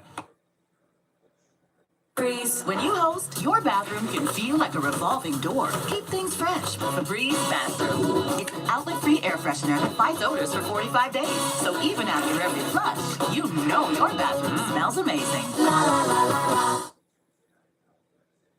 My skin, sensitive and irritated, so I choose Venus Extra Smooth Sensitive with skin soft blades and a strip with a touch of aloe to protect my skin for up to 0% irritation. Get a shave made for your skin. My skin, my way. Venus. That I really believe can push a lot of us towards full-time on YouTube. Well, I hope that content helped you. And your takeaway question today is, are you putting in the hours and the practice needed to actually grow this YouTube channel? Are you around the people that you want to be around in order to grow this YouTube channel? We're going to be diving into more of this topic over the next few weeks. So make sure that you are subscribed here on the podcast, whether you're listening to it on Apple iTunes, or if you're over on YouTube watching this or listening while you're doing the dishes, make sure you're subscribed wherever you're consuming this content. And today I would love to shout out one of our trusted listeners, and it's brought to you by our Think Holiday Sale. This is a brand new course that we have for you, so you can get all of the details of how you can get your first or next 1,000 subscribers, your first 1,000 or next dollars on YouTube, and so much more. So go to thinkholidaysale.com for the latest promotion and all of the details. Now, I want to shout out Braxter Vision. Braxter says, has it all. Fun and inspirational content that speaks to mind, body, and soul for both your business and your personal lifestyle goals.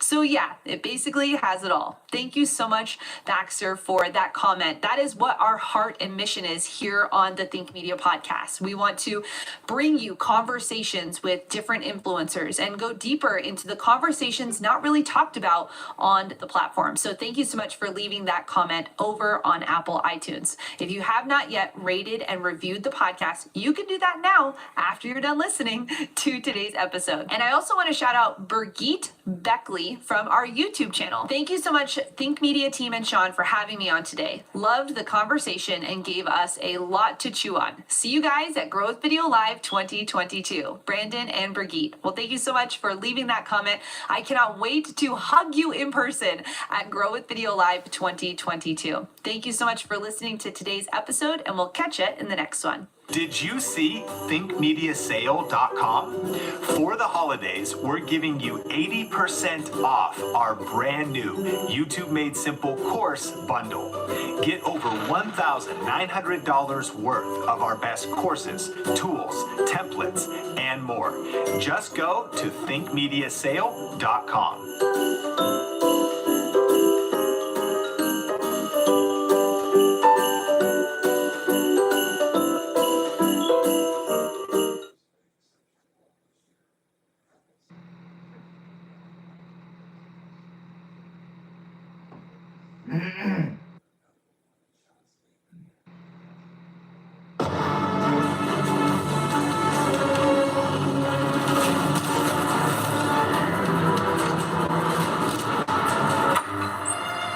Quaker Chewy Bars, made with whole grains. Unleash the imagination. Team Mega Roll lasts longer, so you can tackle applesauce and avocado, berries, butter, coffee cream, drippy fingers, deviled eggs, and empanadas, red and green. Bounty Mega Roll lets you clean spills without running out. And mommy's left us sitting down. Bounty, quicker picker up. During that hidden season, it's really hard. Like, why am I working on a YouTube channel? I got this job, I got this pressure, I got this stuff, I got freelance clients. So many times when I doubted what I was even doing. But that was the season where I was creating the momentum. That was the season. That solopreneur season is extra hard because you're not just doing your full-time job or your full-time responsibilities. You have to be that much more disciplined to pull off the side hustle stuff. So part of being a content creator is going through different seasons where you feel like you're putting in a ton of work, a ton of hustle, and you're not really seeing those big results yet. If this is you, I want you to know that we see you. We know what it's like.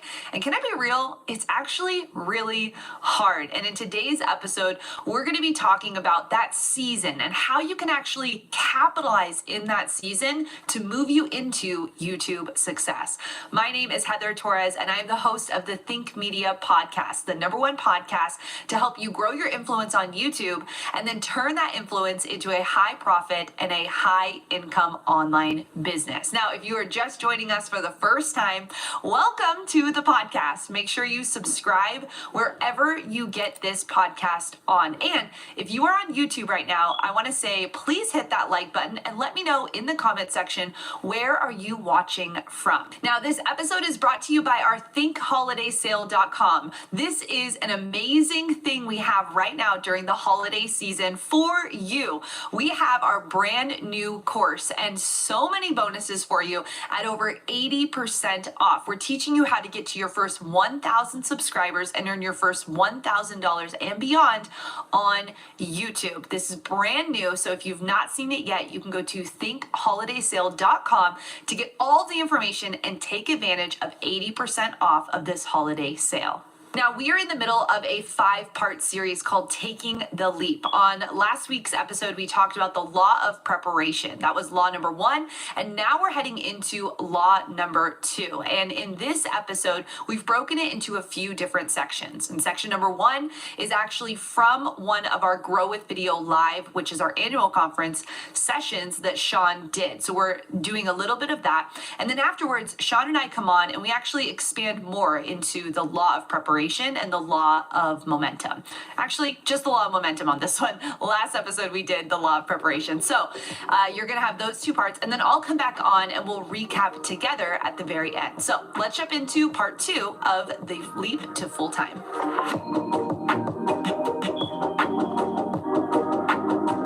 The law of momentum. See, I had built momentum during the side hustle season. Okay. Now, in John Maxwell's book, The 21 Irrefutable Laws of Leadership, he talks about the law of the big mo. And the law of the big mo boosts your success. See, momentum is more natural to steer than to start. Can't steer a parked car.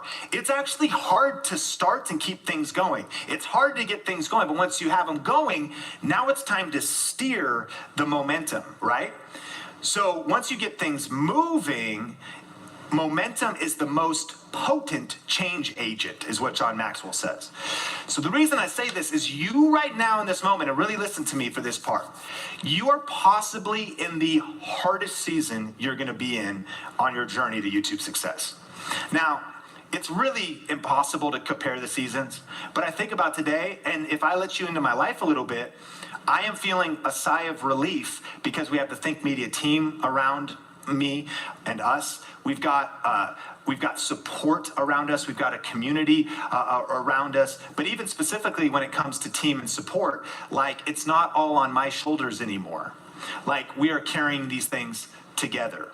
The truth is, during my solopreneur season, I probably got less credit than I deserved because people had no idea what I was doing and hidden and how hard I was really working.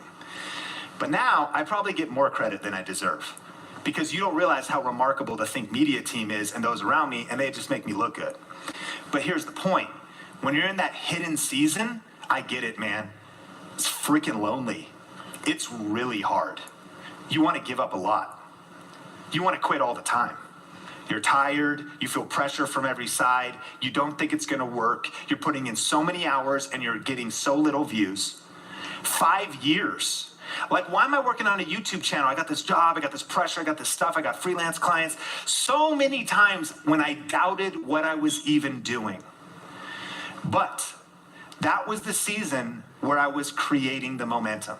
That was the season. That solopreneur season is extra hard because you're not just doing your full-time job or your full-time responsibilities. You have to be that much more disciplined to pull off the side hustle stuff. And during that side hustle season, I started to earn $1,000 per month. I got up to $1,000 a month in affiliate marketing. So here's my real numbers.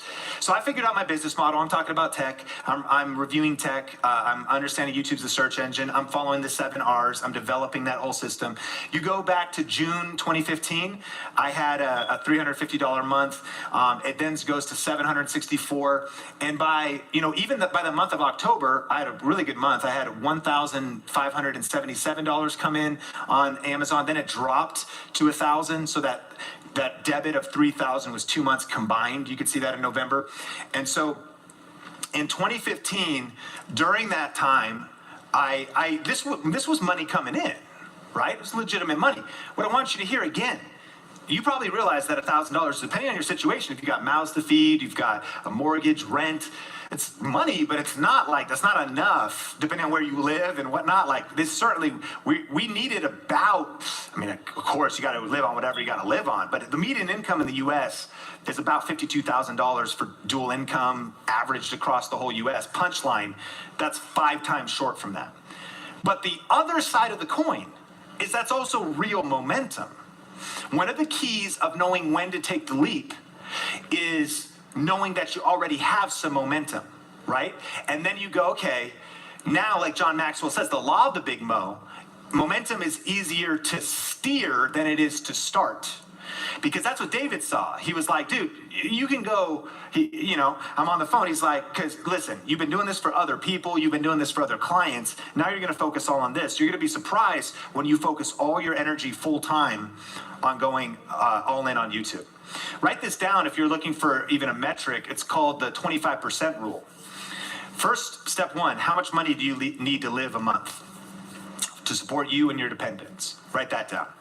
And I don't mean like to pay your Ferrari bill, return the Ferrari. I don't even mean to pay for your $65,000 SUV, return that and get a certified pre-owned car that's a couple years old. Like really lower your lifestyle if you really are serious about this. And so 25% rule.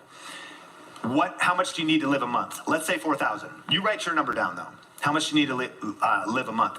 If it's $4,000 and from your side hustle, you have proven over 3, 4, 5, 6 months that you can consistently generate 25% of your needed amount to live on per month, that could be an indicator it's time to take a leap.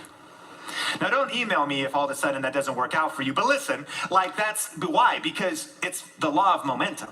There's a little bit of momentum going there. So now when you put in your 2 weeks at work, now when you go all in, now you have that moment to say, okay, now the only thing I'm focusing on, which was the only thing I was focusing on, was working on my YouTube business. And I went all in with that law of momentum. You know, you look at this, and on October 12th, 2015, that day I got 1,861 views. Today, I think we get about 125,000 views a day on Think Media. So when you compare those, that's nothing. But you'd probably relate. You're like, that's amazing.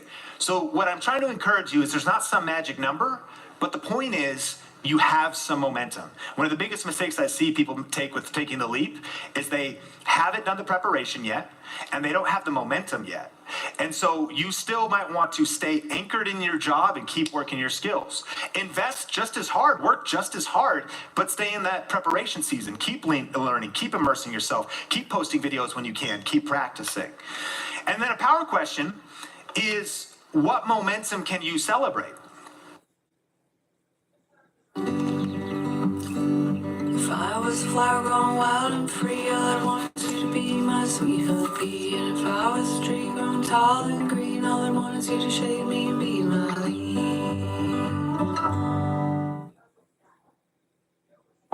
With the new Diamond Weave texture, Charmin Ultra Strong cleans better so you can use less. So ultimately, you want to stoke the fire and you want to feed the flame.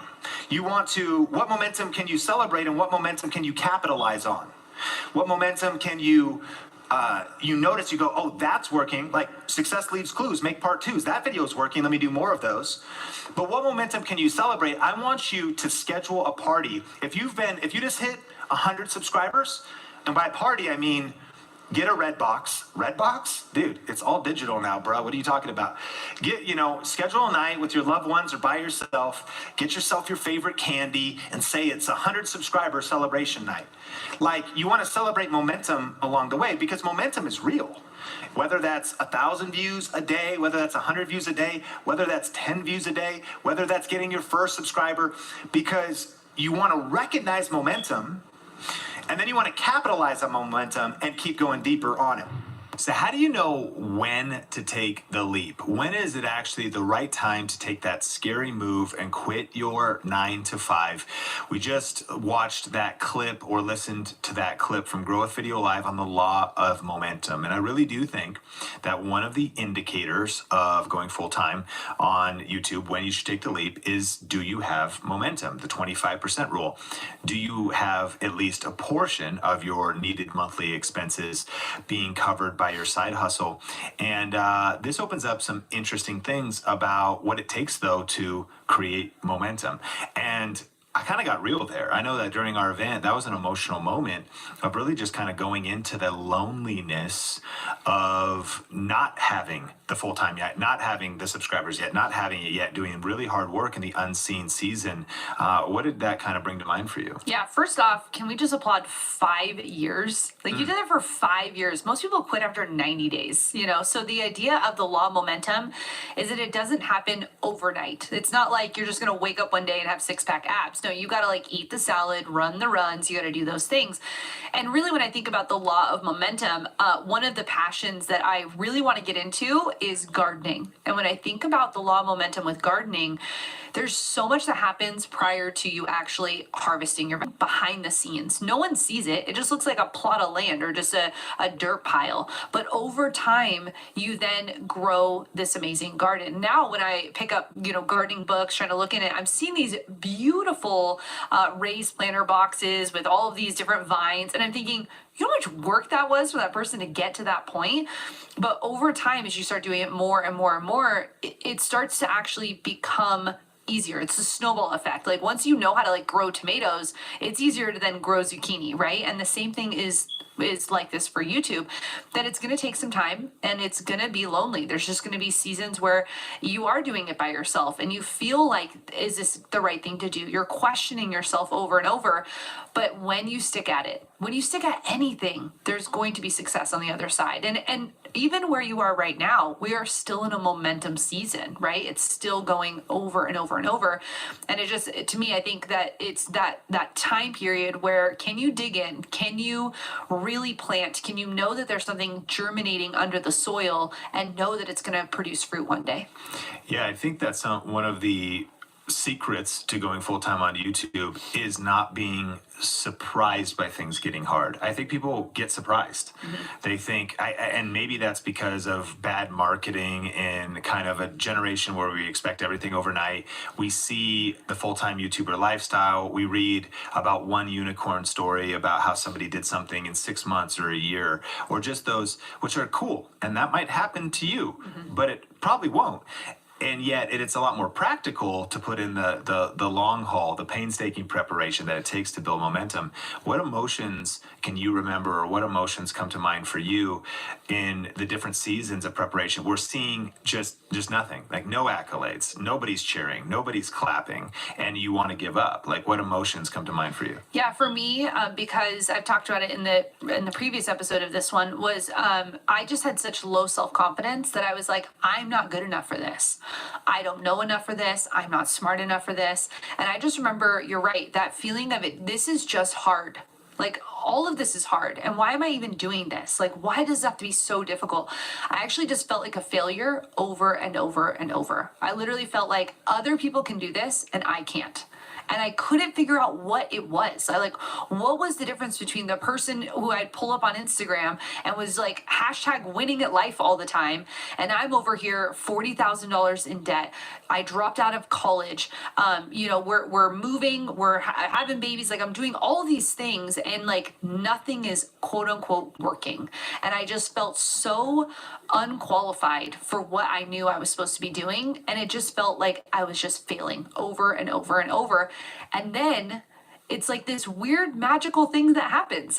It's just all of a sudden you get a win, and then you get another win, and you get another win, and you're like, oh, this is what they're talking about, right? Like, oh, this is how it goes. And it just becomes more and more about seeing there's still failures along the journey, but you start to see that those sacrifice seasons, those seasons of feeling like I'm not good enough for this, all of a sudden turn into, oh, wow, I can do this. Yeah, 100%. And I think that when you actually think about momentum, even in like physics, and I think about it as a rocket launch, when there's a rocket launch now, that's the most latest trend, right? Billionaires going to space. So Richard Branson's launching, Jeff Bezos is launching, Elon's launching SpaceX. Well, the amount of jet fuel when the rocket is sitting on the ground, the amount of rocket fuel that they burn up is like almost the majority just to get the rocket going initially to try to break through the Kármán line and break out into outer space, right? And so it's actually similar to just what it takes to launch any new venture. And I hope that the Think Media podcast community could be encouraged by like sometimes you almost are like, is this normal? I'm so tired. Yes. I'm like spending so much money. I'm working so hard, and fire is blowing everywhere, and it's really loud, and everything is shaking like a rocket launch, and I'm barely moving. Like it's like, and I don't have any velocity yet. I don't have any speed yet. That is what John Maxwell is saying in the law of the big mo, the law of momentum, that it is very hard to start momentum, but then eventually you get to steer it. And so the two big takeaways I think I want people to have in this episode is, number one, you're not alone in that of how hard it is. Like anyone who's built that full-time career and built a real YouTube entrepreneur business and built a real online business, if they're there now, they've paid the price yesterday. Yeah. And they've had those seasons where they've been working disproportionately hard on building momentum. I also heard one leader say, kind of secondly, that actually the two scariest things in life are a lack of momentum and momentum. That the other thing is like actually once you get it, like there's a whole nother thing. We'll be talking, this is just part 2 of this 5-part series. Yeah. But I think like today we have momentum at Think Media. It's terrifying. Like it's, it's the two most scary things in life. When you don't have it, how am I going to pay the bills? But then also once it starts happening, energy kind of flips. But on this journey to full time, a couple questions. What can you celebrate right now?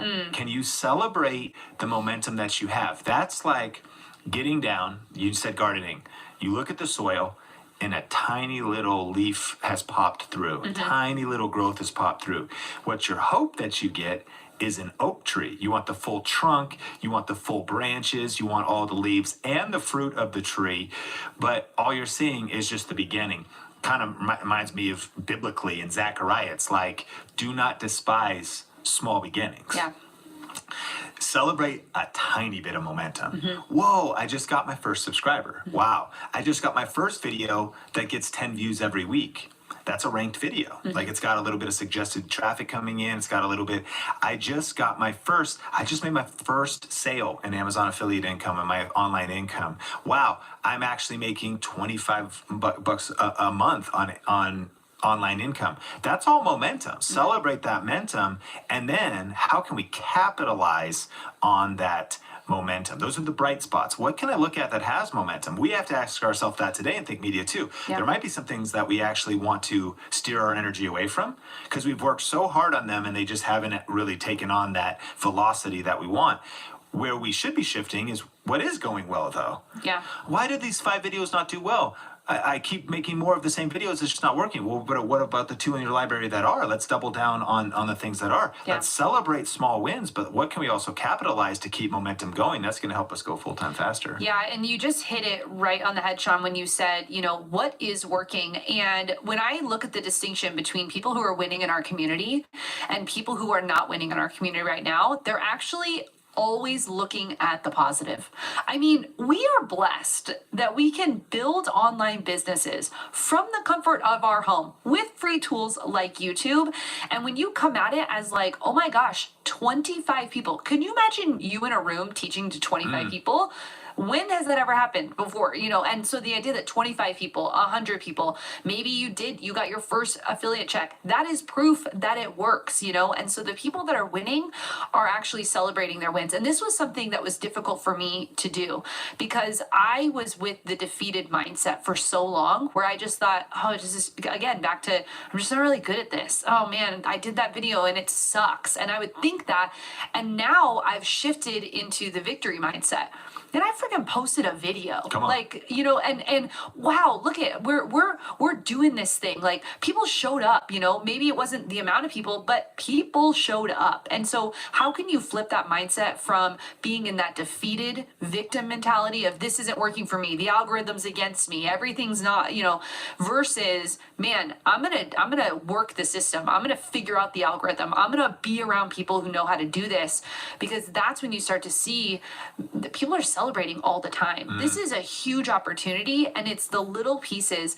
And then when you start to get to bigger things, you're like really celebrating. And to me, the little wins are as big as the big wins now. I mean, it's so much of building momentum in even understanding how to celebrate small things before you get to the big things. Super strong. Man, the first episode right in this series, we talked about the law of practice and preparation. The second episode, we talked about the law of momentum. I'm excited because in the next episode, we're going to be talking about the law of sacrifice. That sounds painful. I don't know if anyone wants to stick around for that one, but we're super committed. That's our mission here at Think Media, is to help 10,000 purpose-driven people create a full-time living doing what they love while making a difference in the world with YouTube and online video. And I really believe the nuances from my journey in doing this, but also your journey, because all of our paths are a little bit different. We can glean some transferable principles that I believe stay the same, hence law. And by the way, we didn't make up these laws, but I mean, other great leaders in business, you know, whether it's Brian Tracy or John Maxwell, or these are like extrapolated principles from great businesses, great YouTube channels. And so when we anchor around these, I think we can find some commonality that these are truly like tools that are going to help us get to our goals. So stick around in this series. Definitely check out a past episode. Episode 1 if you haven't yet in this 5-part series, and I'm excited for the next one. Benjamin, I'm the owner of All Nation Restoration. I started this business to do more than just restore damaged homes. I wanted to help people get back to life, and Chase for Business helps me do exactly that. It is literally what it says in the name. It is Chase for Business. Get financial guidance from bankers in your community and convenient digital tools all in one place. Learn more at chaseforbusiness.com. Make more of what's yours. Real customers compensated. JP Morgan Chase Bank, NA member FDIC. Well, I hope you got value out of today's episode. And I have a question for you.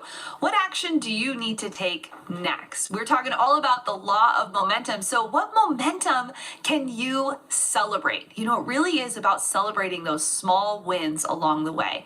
And when you do that, you'll start to see that those small wins will end up being big victories. So write down in your journal, what are 5 wins that you can celebrate this week? Maybe you got your video uploaded. Maybe you signed your first brand deal, or maybe you bought the camera that's going to level up your production. Whatever those wins are, I want you to celebrate them, because as you go along this journey, I can tell you that it's actually the small wins to me that mean the most. Yeah, the big victories, yes, getting the, you know, accolades like the play buttons and the numbers of subscribers, but really it's about those small wins. It's about things like this, like I'm sitting down to record this podcast and this is my win for today. So write down those wins in your journal so that you can be keeping track of them throughout this year. And I want to let you know that every week we read one of your reviews over on Apple iTunes. So if you want to rate and review the podcast, you can do that over on Apple and you might be featured on one of our podcasts. And today it comes from Scarman. He says, love this podcast. They cover everything you need to know to create a YouTube channel. Love Sean the most. Okay, Scarman, you and I, we can have beef together, but I think Sean's pretty cool too. So he's super witty and he shares honest, useful information that keeps you coming back for more. Between this podcast and their YouTube channel and Video Ranking Academy, there is a complete encyclopedia of info to inspire and answer all of your questions. Scarman, even though Sean's your favorite and your team Sean, it's okay. Thank you so much for this comment. And I would love to be able to read one of your comments. So share over on iTunes. And what this does for us is it just allows for people who are maybe in that iTunes, searching for different podcasts that they want to listen to, people read these comments and they want to know what type of information they're going to get if they're going to invest their time in this podcast. So I want to thank you, the Think community, for showing up for us, and we want to be here to show up for you. So not only do we have this podcast, but we also are uploading bonus episodes over on our YouTube channel. So make sure you're subscribed over there as well. That's Think Media Podcast over on YouTube. I want to thank you so much for listening today, being a part of what we're doing here at Think Media. We're just getting started inside of this series. So if you want to make sure you have your notifications on, so when next week part 3 comes out, you'll be ready for that on our Tuesday ritual. I'll catch you in the next episode. Bye. Did you see thinkmediasale.com? For the holidays, we're giving you 80% off our brand new YouTube Made Simple course bundle. Get over $1,900 worth of our best courses, tools, templates, and more. Just go to thinkmediasale.com.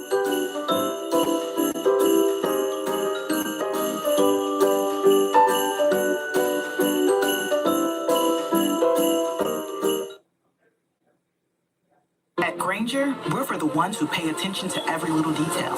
The ones who fuss, tinker, and sweat the small stuff. Because you know the tiniest thing can make the biggest difference when it comes to keeping business moving. We get it. We're the same way. Offering access to product experts to help you quickly and easily find what you need. So whatever your industry, you know you're always getting professional grade products. Call, click Granger.com, or just stop by. Granger, for the ones who get it done.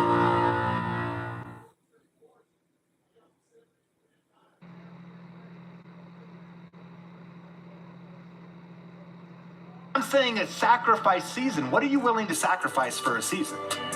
You'd be shocked what's on the other side of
Bye.